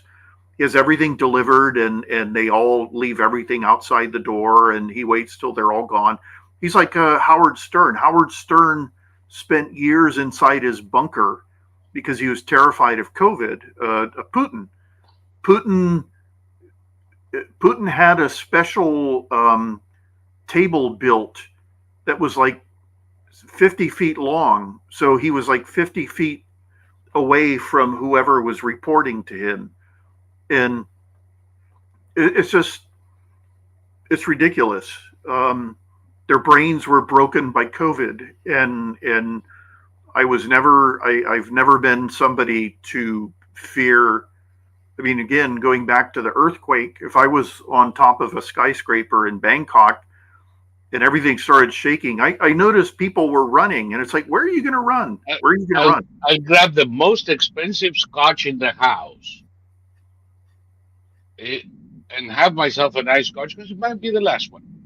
Yeah, I mean, you can't go anywhere. If the building is going to collapse, then you can die running down the stairs, or you can die. Right. I don't want it to collapse around my stairway. I mean, if I'm on a house on the first floor, I'll probably run to the back and sit under a tree or something. But if you're on the 40th floor, you're not going to make it to the 20th floor before the earthquake is over. And that is for a very long earthquake. And you're dead. I'd rather die enjoying the view. You know, that's me. The people who I saw in Bangkok running out of the pool, that was wise. And they ran into the lounge area. And that way they weren't thrown overboard with the water. But other than that, it's like I'm with you. You know, sometimes there's nothing you can do. There really isn't.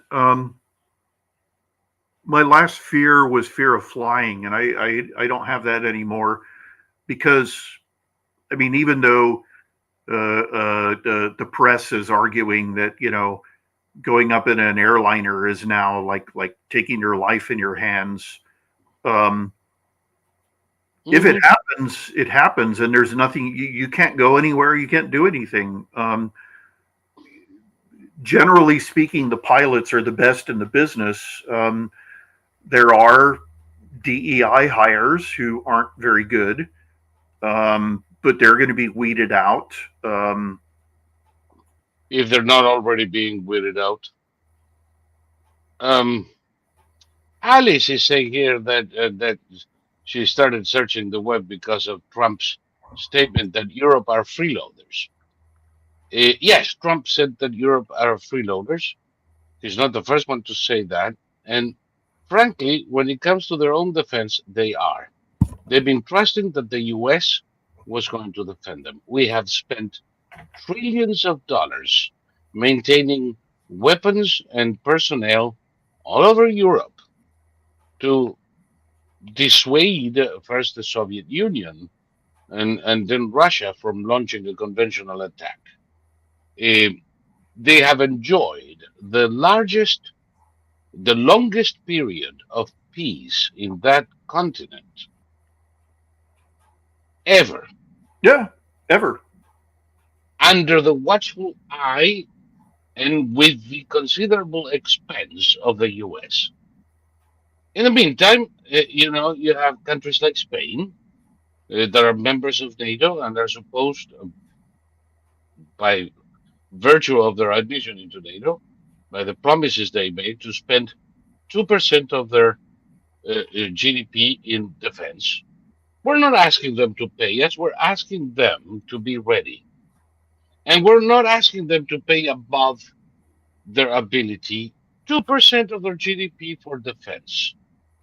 It's very reasonable. Spain's is 1.2. They're spending fucking 1% of their GDP on defense. And then they want the US to defend them against Morocco.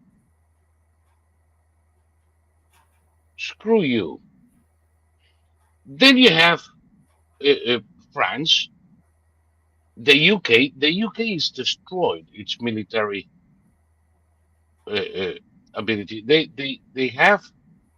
The other day I read that they have 40,000 active infantry. Mhm. 40 fucking thousand. You're gonna Well, be kidding me. That's not enough to defend London. to give you an idea of how the Brits have destroyed their armed forces, Britain could not take the Falklands back from Argentina at this point, and No. they could not engage in Operation Iraqi Freedom. So uh, the Brits also have what's essentially a littoral navy now. Yeah, they're down to 5 frigates, I believe. Mhm. I mean, you gotta be shitting me. Well, they also announced that from now, that beginning now, half of all RAF pilots have to be women. Yeah, isn't So, that interesting? That is the most qualifying feature you can find in a pilot. The French are not doing much better. uh, The Italians are beginning to rearm, even though for many years they were forbidden to have an army. mhm. The Danes, the Danish Navy is nothing. Mhm. It's less than the fishing fleet of Maine. Mhm. Eh, so I don't know what's going to happen, but I figured that Trump is right. Freeloading time is over, and Europe has to make the effort and the expense to provide for their own security. At least, Trump is saying now 5%. I'll take 3% of their GDP into defense. At least will. And by the way, I say that because Russia is no longer a threat. No, Russia isn't a threat. And you hear all this nonsense about how Russia is going to launch a spring offensive on Europe. And it's like, okay, I had this pen pal. He was a Russian colonel and he lived in Moscow. And we have, I'll be right back. I have to go take care of something. I'll be right back. okay. Yeah, no, this Russian colonel I was friends with, and we had a falling out because we had a falling out in 2014 after Russia invaded Crimea, and he got all jingoistic, and we had come to know each other. He helped me out with a book I was writing. I sent him a cold query, and he wanted to continue our talking because he'd never had any kind of contact with a Westerner, and he was a microbiologist and a colonel in the Russian armed forces, and the Russian invasion of Georgia happened after we started talking, and we agreed that we weren't going to talk about geopolitics, and we didn't until 2014. He suddenly lost his mind and became this nutcase, and he insisted that I pick a side, and I reminded him we promised not to do that, and he said, well, it's different times now, so pick a side. So I stopped contacting him. Well, he just contacted me a couple days ago, and he was extolling Trump and extolling the Russian victory over NATO, and he's crazier than he's ever been. I'm glad he's still alive.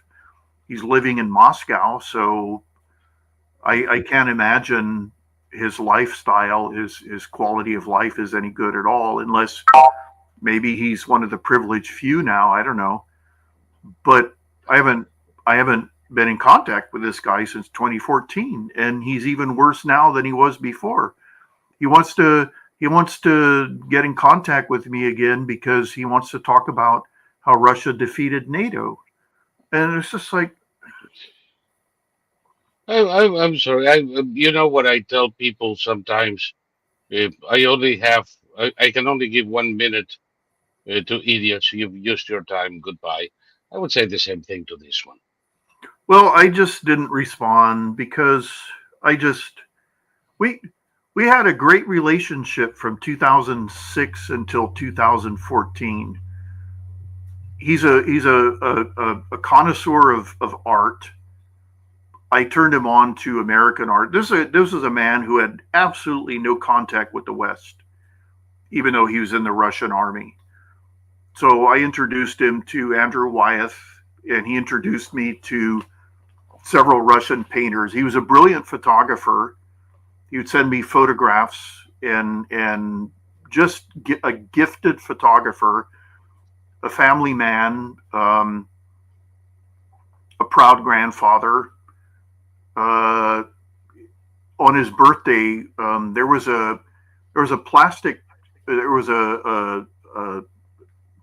company called the Marx Company here in this country, and they made plastic army men, and they made these 6-inch tall army men. And so I bought the whole, this was in the 1960s, and I found the whole collection, and they're completely accurate of the Soviet Union, the Russian soldiers, Soviet soldiers. So I sent him this whole collection, and he was flabbergasted because he couldn't believe that an American toy company would have taken such care in being so accurate with Soviet troops. And he sent me a photo. He had taken the set to work. So he sent me a photo of the 8 figures lined up on this desk with all these Russian army officers wearing their uniforms, all looking down at them with big smiles. And we just had a great relationship. And then he just went nuts when Russia invaded Crimea. He told me that the Russians had to save the ethnic Russian Ukrainians from Nazis and homosexuals who were going to put them in death camps. Homosexuals were going to put ethnic Russians in death camps. And he would it blows your mind, doesn't it? Yeah. And his let's see, his 8-year relationship with me had not changed him in the slightest. The minute Putin started pouring shit into his ears, he turned into a primitive Russian scumbag. Well, but they are. People think that Russia is a European country. It isn't. It never was. It's not more European than Tajikistan. They were always the savage cousins to the east. Mm-hmm. Always. That's how people refer to them in the 1800s, the 1700s, the 1600s. Is there's European countries and those savages over there, because they always were. The people of Russia had been under the control of a feudal system. They're the last country in the world to abandon the feudal system, although the feudal system didn't abandon them. So when they destroyed feudalism, they replaced it with communist commissars. Mm-hmm. And when they were done with the communist commissars, they replaced them with oligarchs. Mm-hmm. Those people have never had an opportunity to use their noodle. Never. And their entire life is drinking vodka, beating each other up, and convincing themselves that they are the supreme work of God, the defenders of the faith, and whatever the crap it is. And that is it. Well, I remember 90% of the population of Russia are intellectual misers. Well, he sent me an article once when we were still friends, and it was a Russian talking about how they had to go to war with the U.S. And he told me, this is the stupidest thing I've ever read. If Russia went to war with the U.S., the war would be over in about an hour and a half, because the U.S. would completely destroy Russia. No, but it would take a little bit longer for our missiles to reach there, but let's say 3 hours. Yeah, and then he changed. Then he and this thing he just sent me 3 days ago, it was about how Russia had defeated NATO, and it's like, okay, I understand that you're now brain dead, but I mean, we were friends for 8 years. We probably exchanged emails daily for 8 years, and he was a very engaging man. I don't know. Maybe when Russia went to war against Crimea, maybe the word went out that he had to curtail this relationship or change it or whatever. I don't know, because Maybe, or maybe all of the nationalistic juices started flowing, and Well, he's honest about he it. kept telling me that Russia had risen up off its knees, and it's like, well, if Russia was on its knees, it's because Putin put him there, Remember, the Nazi onanistic assholes in every country will celebrate that country's aggressiveness, especially if it starts as an apparent success. Every time the French sent paratroopers to shitholes in Africa, Chad, Sudan, Rwanda, the French celebrate the glory of the French armed forces, even though they're a bunch of fucking idiots destroying everything they touch involuntarily. You can track the beginning of the Rwandan genocide to their intervention. Same thing everywhere else. But the French are proud of their armed forces in Africa. What the fuck are you proud of? Well, de Gaulle, the president of France, Charles de Gaulle, when he was running for president, he did a George Herbert Walker Bush and did a read my lips, Algeria will always be part of France. And then once he was in power, he essentially gave Algeria its freedom. And as a result, de Gaulle survived 8 assassination attempts. And we're talking with machine guns. We're talking with hand grenades. He survived multiple assassination attempts by the skin of his teeth. I'm not saying assassination conspiracies. I'm saying actual attempts that were thwarted through sheer luck or the bad aim of. He was in a limousine going to the airport, and as he passed a bus stop, 3 men opened fire with machine guns, with heavy or medium machine guns, and they shot out all the windows. And it was later determined that one bullet passed within an inch of de Gaulle's head, and they shot out all the tires. But de Gaulle had the best driver in France, and he managed to retain control of this vehicle with no tires. And they got to the airport, and he got out of the car, and he shook glass from his suit. And they asked him, there were reporters there, and they said, "Oh my God, what do you think?" And he said, "They can't shoot straight." And then he got on his plane and took off. And so that's how the French were. The French police murdered a minimum of 200 Algerians, and some people claim that it's over 500 by herding them into the Seine River. Into the Seine. There is a statue there with the. It reproduces their shoes. Yeah. You have it's a very weird place along the Seine, closer to La Concorde than the Louvre, and you have this mountain of shoes, made of bronze, of course, and that's a remembrance of the people that were pushed into the Seine by the police. Right, and what the police knew, the water was relatively shallow. And so what happened was that people fell in and then other people fell on top of them On top of them. and pushed them down into the silt. And then more people fell on top of them. So people were pushed into like 8 or 10 feet of silt. And this was done by the police. This was done deliberately. And a couple days after it happened, graffiti started appearing at that place, and it said, "Here's where we drowned the Algerians." So, you know, the French, the French during the Algerian Civil War,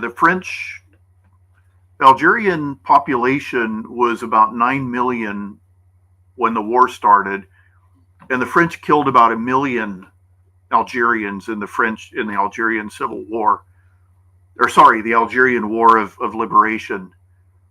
And you know, they pulled out all the stops. They did collective punishment. They took hostages who they executed. They leveled villages in retaliation for attacks on military targets. They used artillery on civilians. They tortured people to death. They did everything in their power. And they also lost 18,000 troops dead in 8 years. So they paid a huge price. Yeah. Yeah, because their shoes fell off. They as they were herded into the river, their shoes fell off. So there was a big pile of shoes from all the dead Algerians. And the Algerians were protesting for the freedom of the liberation of Algeria from French control. And so, and the French also, during this period in the early 1960s, they created a police death squad.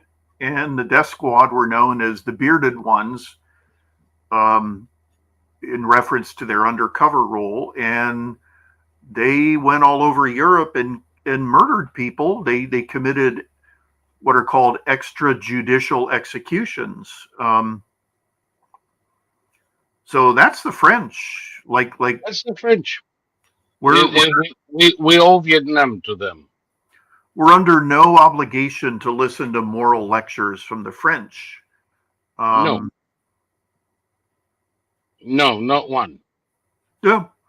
Not one. They're savages. Of course, the French are only the second country that the Nazis had to request they stop sending Jews.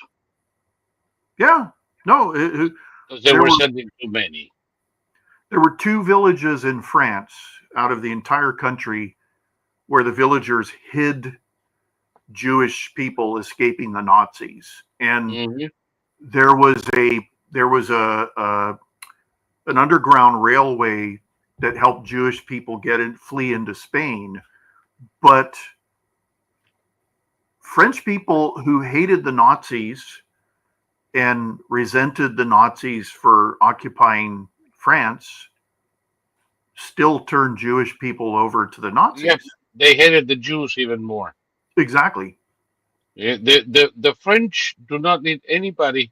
Every time somebody tells me that there is anti-Semitism in France because of the Muslim invasion, so number one, the French do not need anybody to awaken the anti-Semite in them. They've been doing pretty well for the past 1,000 years without any help.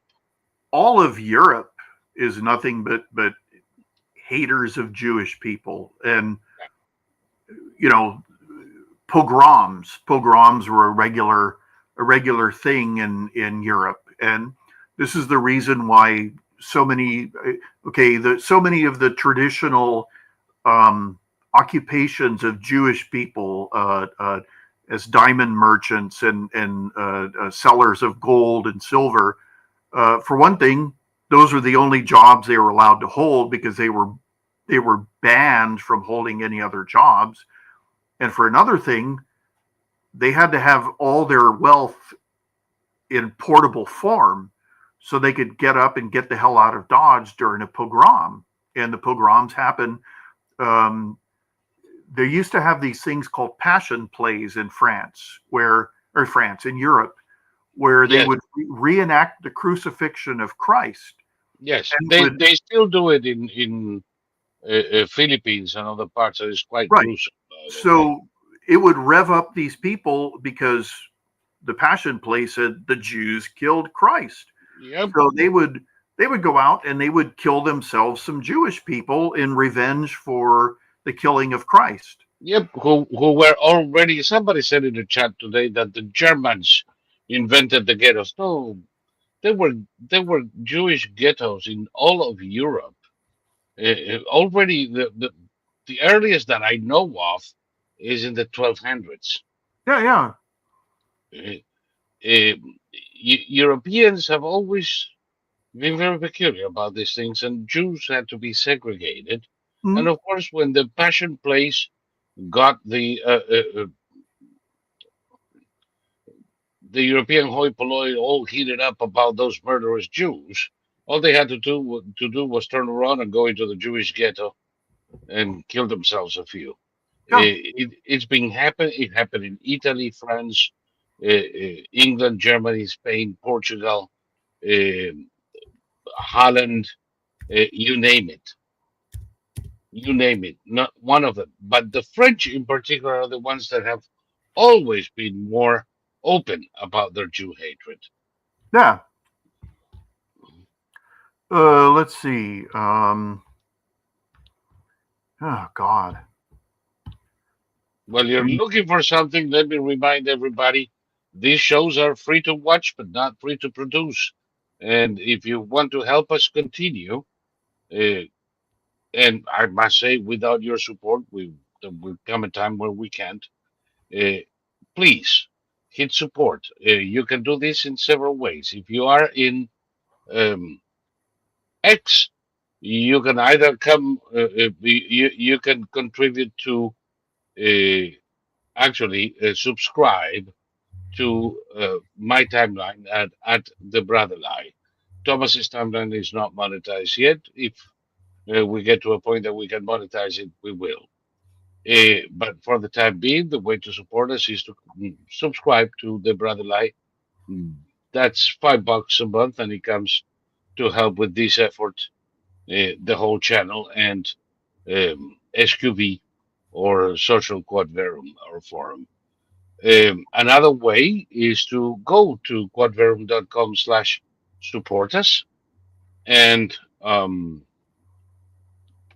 you can make a one-time or a monthly contribution there, and it'll help us keep everything running. And of course, in all of our transmissions, we have the link to the chat. The link to the chat is the link to our channel in Odyssey. If you come to it, you can subscribe and get notifications to make sure that you know where we're going on. But you can also hit support and make a donation to the channel, or hit the $sign and make a drop a tip in the chat, or better yet, click on join and become a channel member. That is going to help us a lot. So if you can find it in your heart and in your pocket to do so, please do. $5 a month is like, buying one of us a cup of coffee per month. I'm pretty damn sure it's not going to break everybody. So please do if you can. And Thomas, let's go back to what you were looking for. Yeah, the Norwegian Constitution was written in 1814. And Yes. when it was originally written, it banned the presence of Jewish people in the Kingdom of Norway. Yeah. Jews were banned from Norway until the Constitution was amended. And Norway was the first country to ban kosher food. It banned kosher food before the Nazis did. So Aren't they so lovely and progressive? yeah, and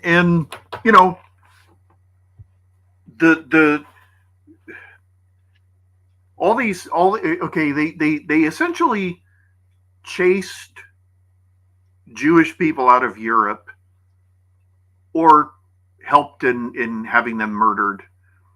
And now what do? They spend all their spare time criticizing the only Jewish state in the world. And luckily, for this period at least, Israel has as its partner the United States. And it appears from everything I'm seeing that they're going to finish all sorts of jobs, and we may in fact decide that it's time for us to destroy the Iranian mullahs' military capabilities, which would then allow the Iranian people to take back their country from the mullahs. And if the Iranian mullahs are out of the picture, then, you know, that's basically the end of strife in the Middle East, because everybody's going to fall into place. Everything bad happening in the Middle East is the direct result of Iranian actions. Yes. And, you know, okay, we were talking about bad faith, leftism. Okay, there's bad faith leftism, and of course there's bad faith journalism. There was this hysteria on social media about how the Syrians were going to give control of central Syria to the Turks, which was then going to cause a war with Israel. And I heard this being repeated, and they were talking about, they were talking about an area of Syria that's nowhere near Israel. And people were claiming that the Syrians were going to give control of an entire government to the Turks, which isn't the case. If it's unclear what is going on with the city of Palmyra, which is what they were talking about, that the Turks may be allowed to provide security in Palmyra. As you pointed out to me yesterday, it's sort of closing the barn door after the horses have left, because the Islamic State destroyed all the archaeological value of Palmyra. And God, Palmyra was one of the most, how shall I say this, wonderful cities in the Middle East, with ancient artifacts going back to the Romans, going back to the Persians.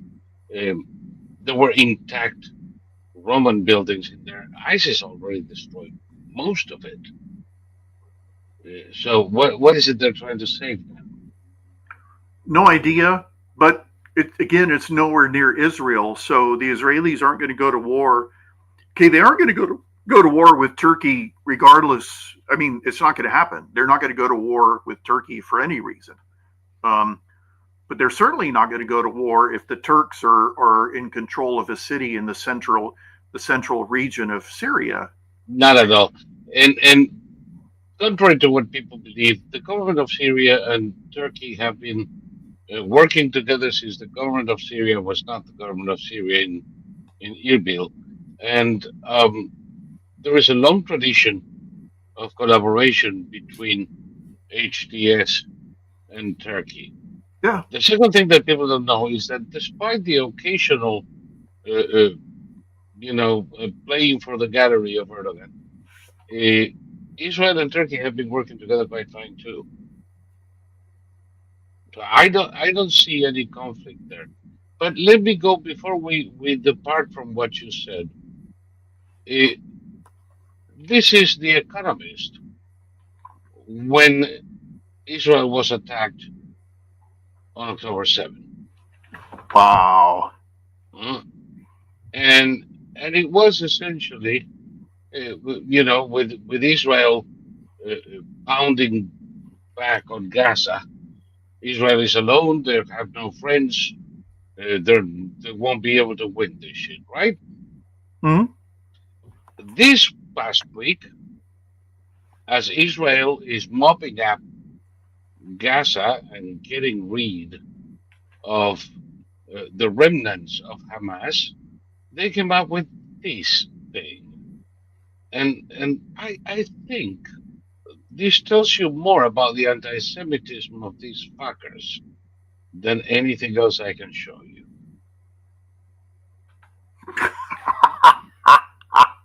What? Okay. So we went from Israel is alone, it has no friends, and it's going to lose, to Israel hubris because they're pounding their chest and claiming too much of a victory. I cannot think of a more perverse mind than that of the editors of The Economist. Well, look at the other headlines up there. Has Doge gone rogue? Signals intelligence, Trump style. China's stock market rally. China's stock market rally. Yeah. Erdogan. Let me see the top one. Can you read the top one there? Yeah, Erdogan hammers Turkey. Turkey. I mean, come on. And if you want to look at the, what you would call it,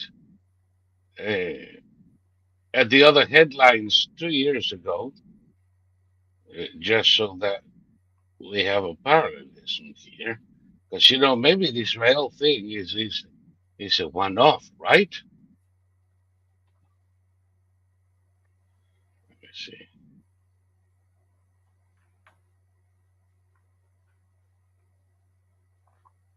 Well, just so everybody's clear, hubris is a form of pride that happens before you collapse. So Yes. The Economist is predicting that Israel will regret defeating. Yeah, because Israel was alone, but now is just crowing too much. Yeah. Right?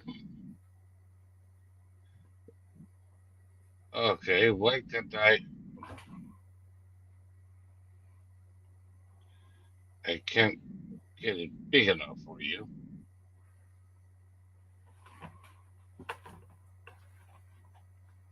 What were you trying to do? Look at the headline? Show you the headlines 2 years ago. We just saw the headlines together with Israel hubris, and now we're going to do. It was about AI music, algorithms, and something or other. It was said, "Don't curb abortion pills." Oh no, this is even better. This is even better. Hold on. There we go. And here we have it. Why Hispanics like Trump? Mm-hmm. China, Iran, and Russia versus the West. Don't curb abortion pills. AI music, algorithms, and blues. This was in March of 24. Mm-hmm. And Israel alone, poor thing is, these people are sick. Well, I mean, they put out this impotent claim, Israel alone, meaning, and then it shows the tattered Star of David, on some kind of stick. Basically, it's the claim that Israel is on its own, and it's not going to be able to deal any kind of significant damage to the Hamas and Hezbollah, et cetera, et cetera. And then the Israelis have said that when Biden was president, they were not fighting at their full capabilities because Biden had prohibited the use of so much of their arsenal. Yes, and we here bitched of in our shows. I bitched and ranted and raved about it. Right, and under Trump, they're able to use everything they have. Yep, and then some. I mean, you never even hear about Hezbollah anymore. What the hell is Hezbollah doing? They're gone. They're gone. They're gone. Israel destroyed Hezbollah in 3 months. Yep. It destroyed it in 3 weeks. Then it just took off the remnants. Yeah. Like it took about a few weeks to kill Nasrallah and all that jazz. Hezbollah is toast.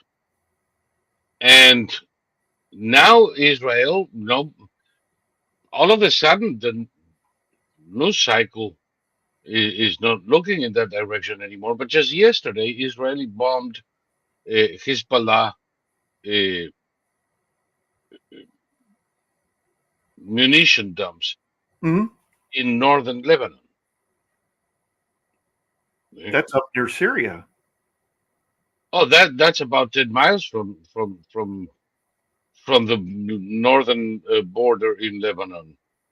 They're going all over the country now, and they're destroying methodically, without pause, but not hurrying things. They're destroying the last remnants of Hezbollah, and they're doing the same thing in Gaza, to the point that now all of a sudden a shit ton of Gazans who only yesterday were celebrating and dancing like incubus in the surrender of the hostages, they're now protesting Hamas. All of a sudden they've had a change of heart. Also, 70% of them want to get the hell out of Gaza and move somewhere else. Yeah, that's probably true, but between you and me, I believe they want to get the hell out of Dodge. I don't believe that all of a sudden they hate Hamas. These people were celebrating Hamas's every move until last week. Yeah. They celebrate, they spat on the corpses of the victims brought in from Israel. They raped the hostages. They held the hostages as slaves in their homes. These are not innocent people.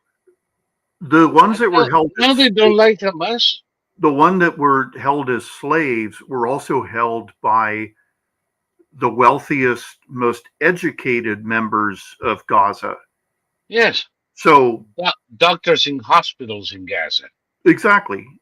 So yeah, no, I mean, I don't care if they are sincere in their hatred of Hamas or not, because I don't care about the Palestinians. Yeah, ultimately, I don't give a shit. But like you said, they want to get out. They want to get out. Fine. There are a bunch of islands in Mindanao that they can go over there, and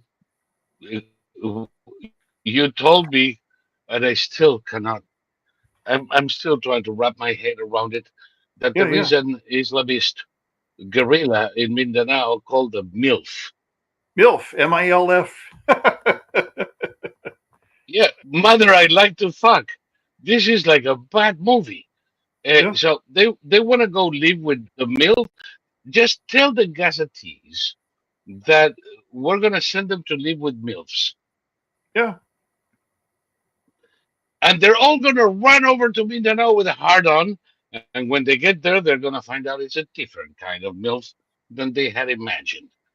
Yeah. I'm all for that. There's plenty an island in this world that we can send them to, provided we don't leave boats behind.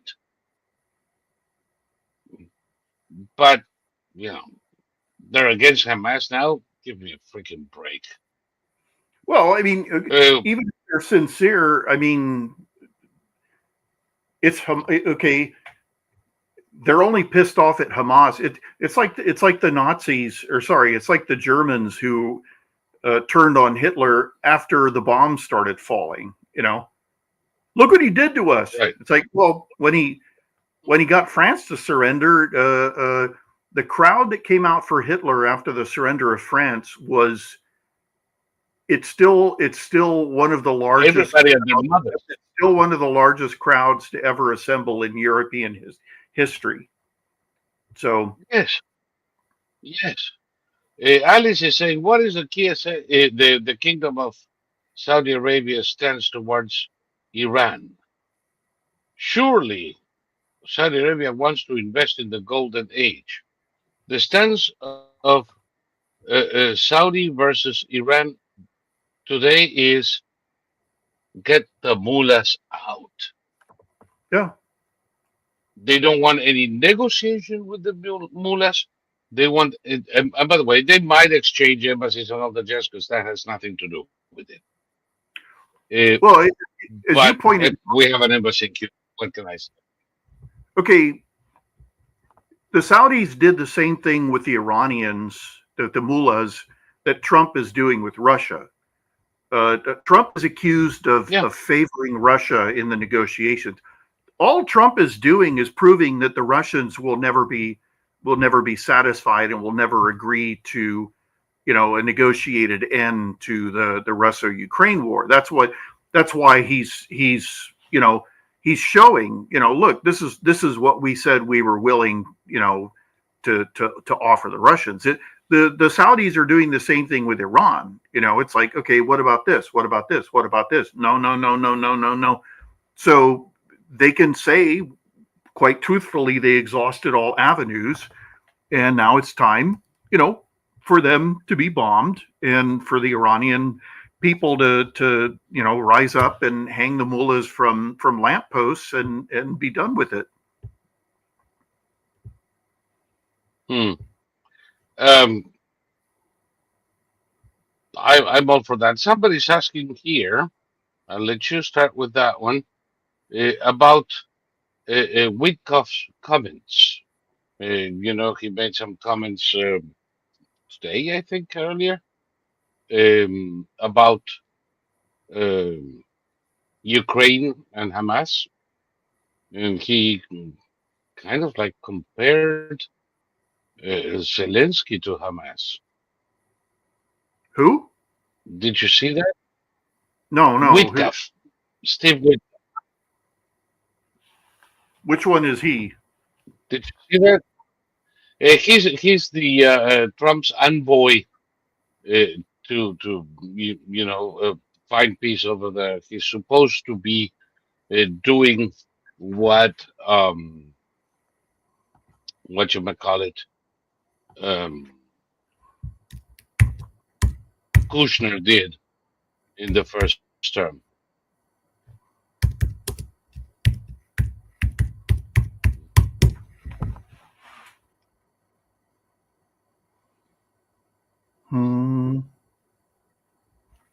Let's see. And that is interesting because that comes on the tail of Trump saying Russia could be dragging their feet. No shit, Sherlock. Mm-hmm. Okay, Witkoff is a U.S. envoy to the Middle East. Yep.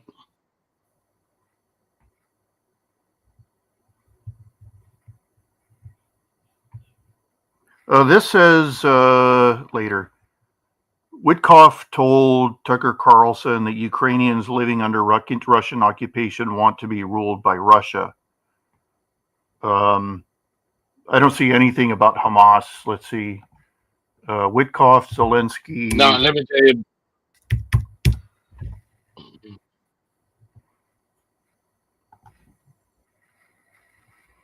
Putin, Hamas comments. Let's see. President Trump, Steve Witkoff to be fired over the diplomat's recent comments about Russia, arguing the president's close friend was duped by the Palestinian. What? Okay, hold on. Let's see.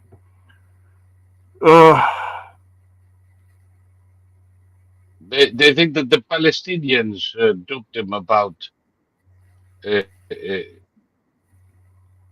Putin. I don't think that could be true. We have enough assholes. We don't need the Palestinians to make them.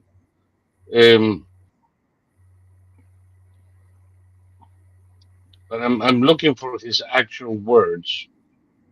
Yeah, see, nobody is printing the actual words. And it's not easy, huh?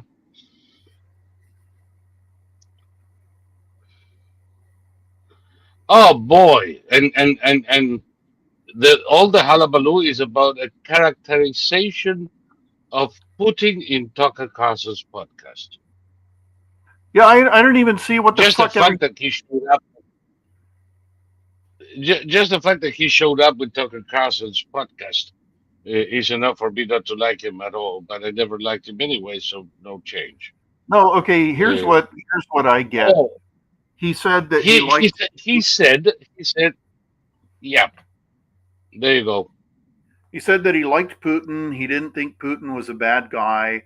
He said that the ethnic Russian Ukrainians want to live under Russia, and he said that Hamas is tractable and should demilitarize. He said. Oh, and he went a little bit farther because he says that Russia has every right to keep Donetsk, Luhansk, Zaporizhzhia, and Kherson, which goes even farther than Putin. Okay, is that a direct quote? Because, Is that a direct quote? yep. Yeah. Well, claims to be, it's between quotes. He suggested on the podcast that Russia had the right to the 4 regions in Ukraine, Donetsk, Luhansk, Zaporizhzhia, and Kherson, and that the Kremlin military partially occupied and came to annex in the ongoing Russia-Ukraine war because they were majority Russian-speaking. This is all bullshit. Okay, is he? I mean, he's a Middle Eastern envoy, right? hmm? He's a Middle Eastern envoy, right? The Middle East envoy, yes. Right. So what he says about Ukraine? What he says may not be relevant at all. You know, because you and I have discussed this a number of times, that I'm looking at the so-called negotiations with Putin with a grain of salt. I have no idea what President Trump wants to do there. For all I know, he's giving Putin a rope for him to hang himself with. Well, you already I cannot believe. You already pointed out that the Ukrainian attacks, they're getting more munitions than they got under Biden, and that their attacks are becoming Exactly more powerful. More precise, and but also in this country, in our country, there is no consensus on support for Ukraine, mostly because of the handling or mishandling of this affair by the Democrats in the past 4 years. Of course. They have turned every Republican against the idea of supporting what they perceive to be an ally of the Democrats. I believe they are wrong. And I believe they're not looking at the larger picture, and I believe they don't realize the implications for the national security of the United States of having an emboldened fucking Russia out there. I also believe that the Ukrainians have done the US the favor of destroying the myth of the invincible Russian army. Absolutely. No, what Trump is doing And have is given that, he's playing games with Putin while he's, I won't say secretly, but while he's giving the Ukrainians what they need to, like, basically force Putin to knock it off. The attacks on Russia by the Ukrainians, they're at an order of magnitude greater and more accurate now than they were when the war first started in and they everywhere. And And we're not telling the Ukrainians to stop those attacks. Trump said himself. No, but the other thing is, everybody's building up the idea of a peace deal, a ceasefire involving Putin. Putin has been given already 2 big opportunities to come out of this smelling like roses. Yeah. The first one he rejected out of hand. Mm-hmm. The second one he claimed to accept, then bombed the living fuck out of civilian targets in Ukraine, and changed the terms to demand that Europe reconnect Russian banks to the SWIFT system. The Europeans told him to go fish. The Yeah. Europeans do not want to deal with Putin. So Putin's demand is already not going to be done. Now, Trump is in a position that now he has to go back to the table. He's not liking this. And he's already saying things like, methinks Putin may not be acting in good faith. No shit. I think Yeah. that this will create the conditions in which Trump can do the right thing without alienating his base. See, this is what I'm saying is that And Trump is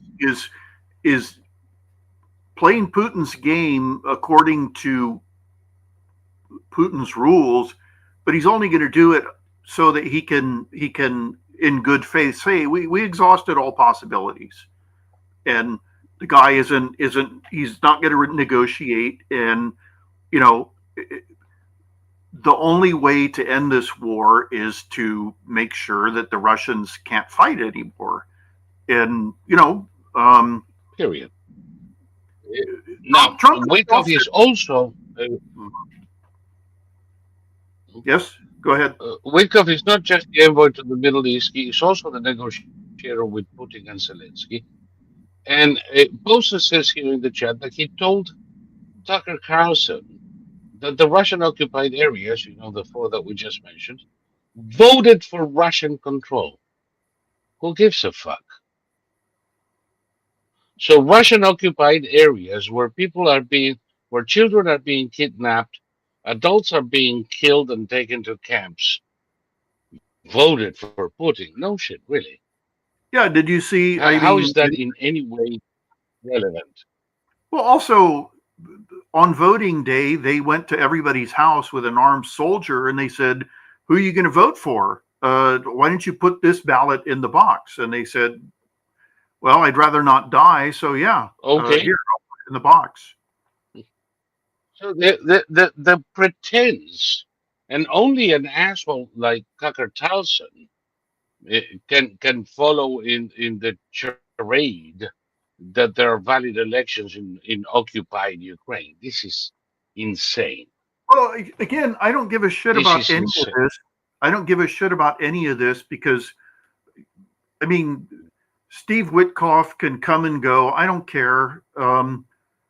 All I care about is results, and we'll see what the results are. Trump pointed out that he was in the middle of Trump pointed out that he was in the middle of a huge mess because of what had come before him. And it's true. He's in the middle of a huge mess. The choices are either cut off Ukraine completely and let the Europeans continue to arm Ukraine, which he can't do, or to arm Ukraine to the point where they can inflict a military victory on Russia.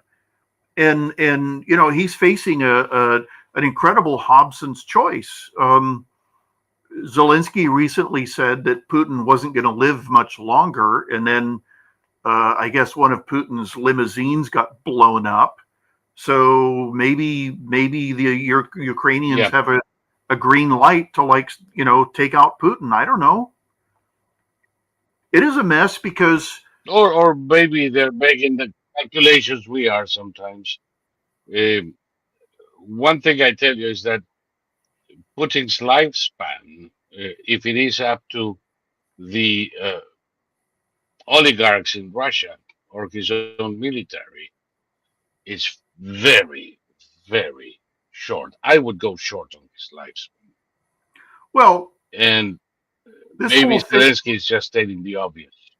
Since we were talking about bad faith, the Europeans have acted in bad faith all the way through this fucking thing.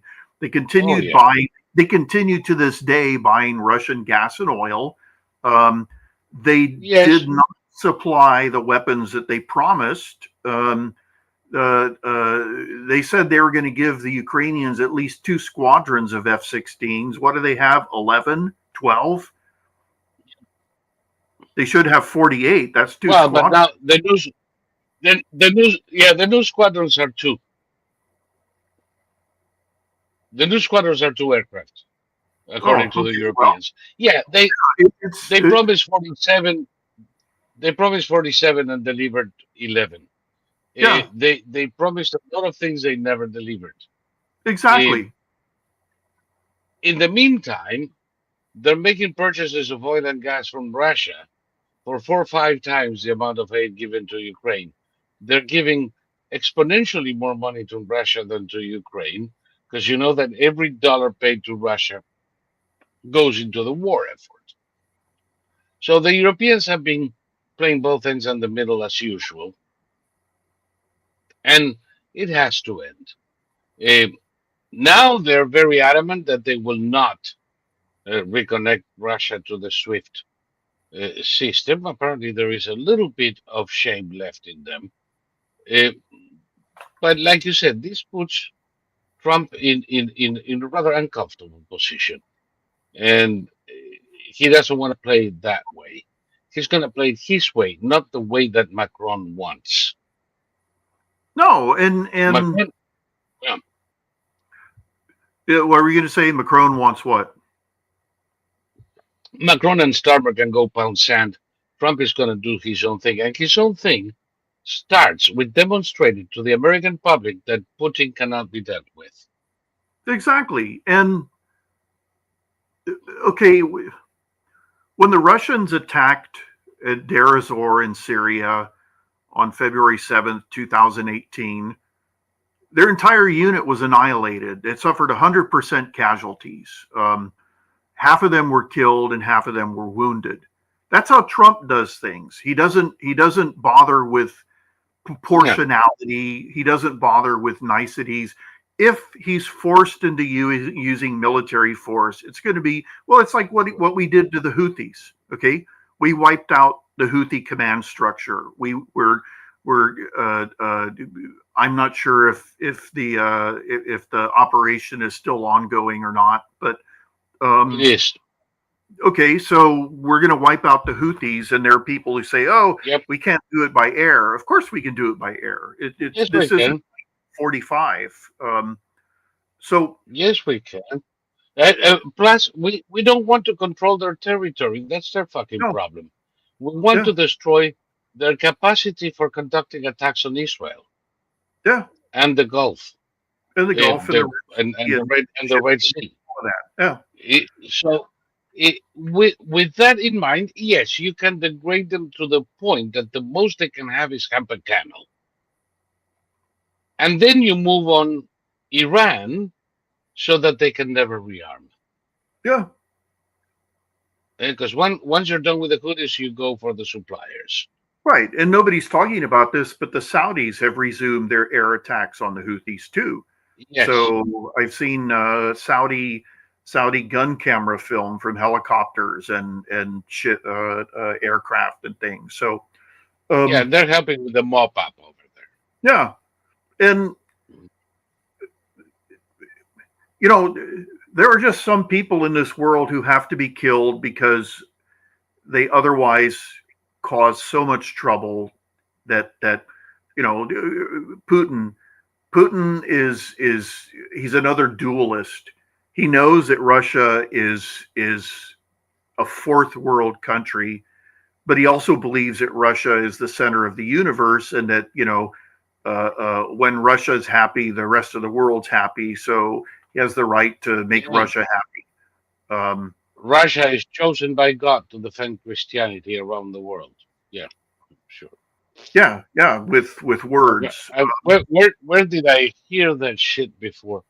It doesn't matter. Anyway, Thomas, we are almost 15 minutes past our time.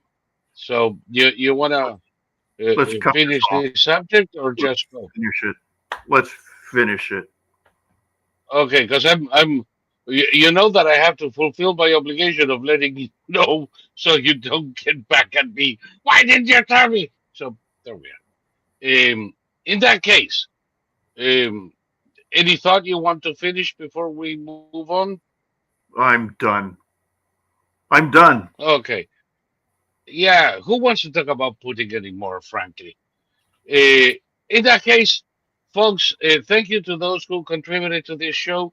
Thank you to those who will do it when we go on demand.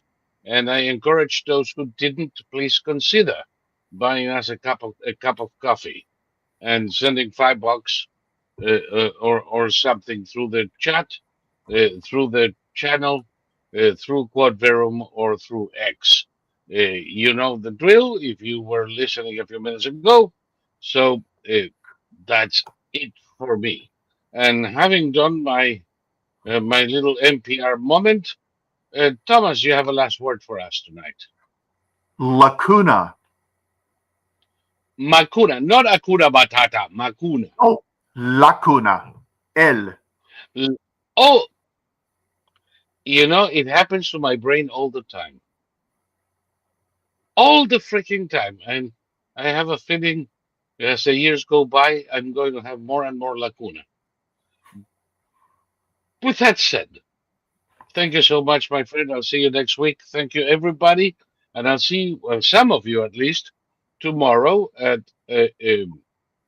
Quad Meet at 10:30 p.m. or Tuesday at the VIP room at 9:30 p.m.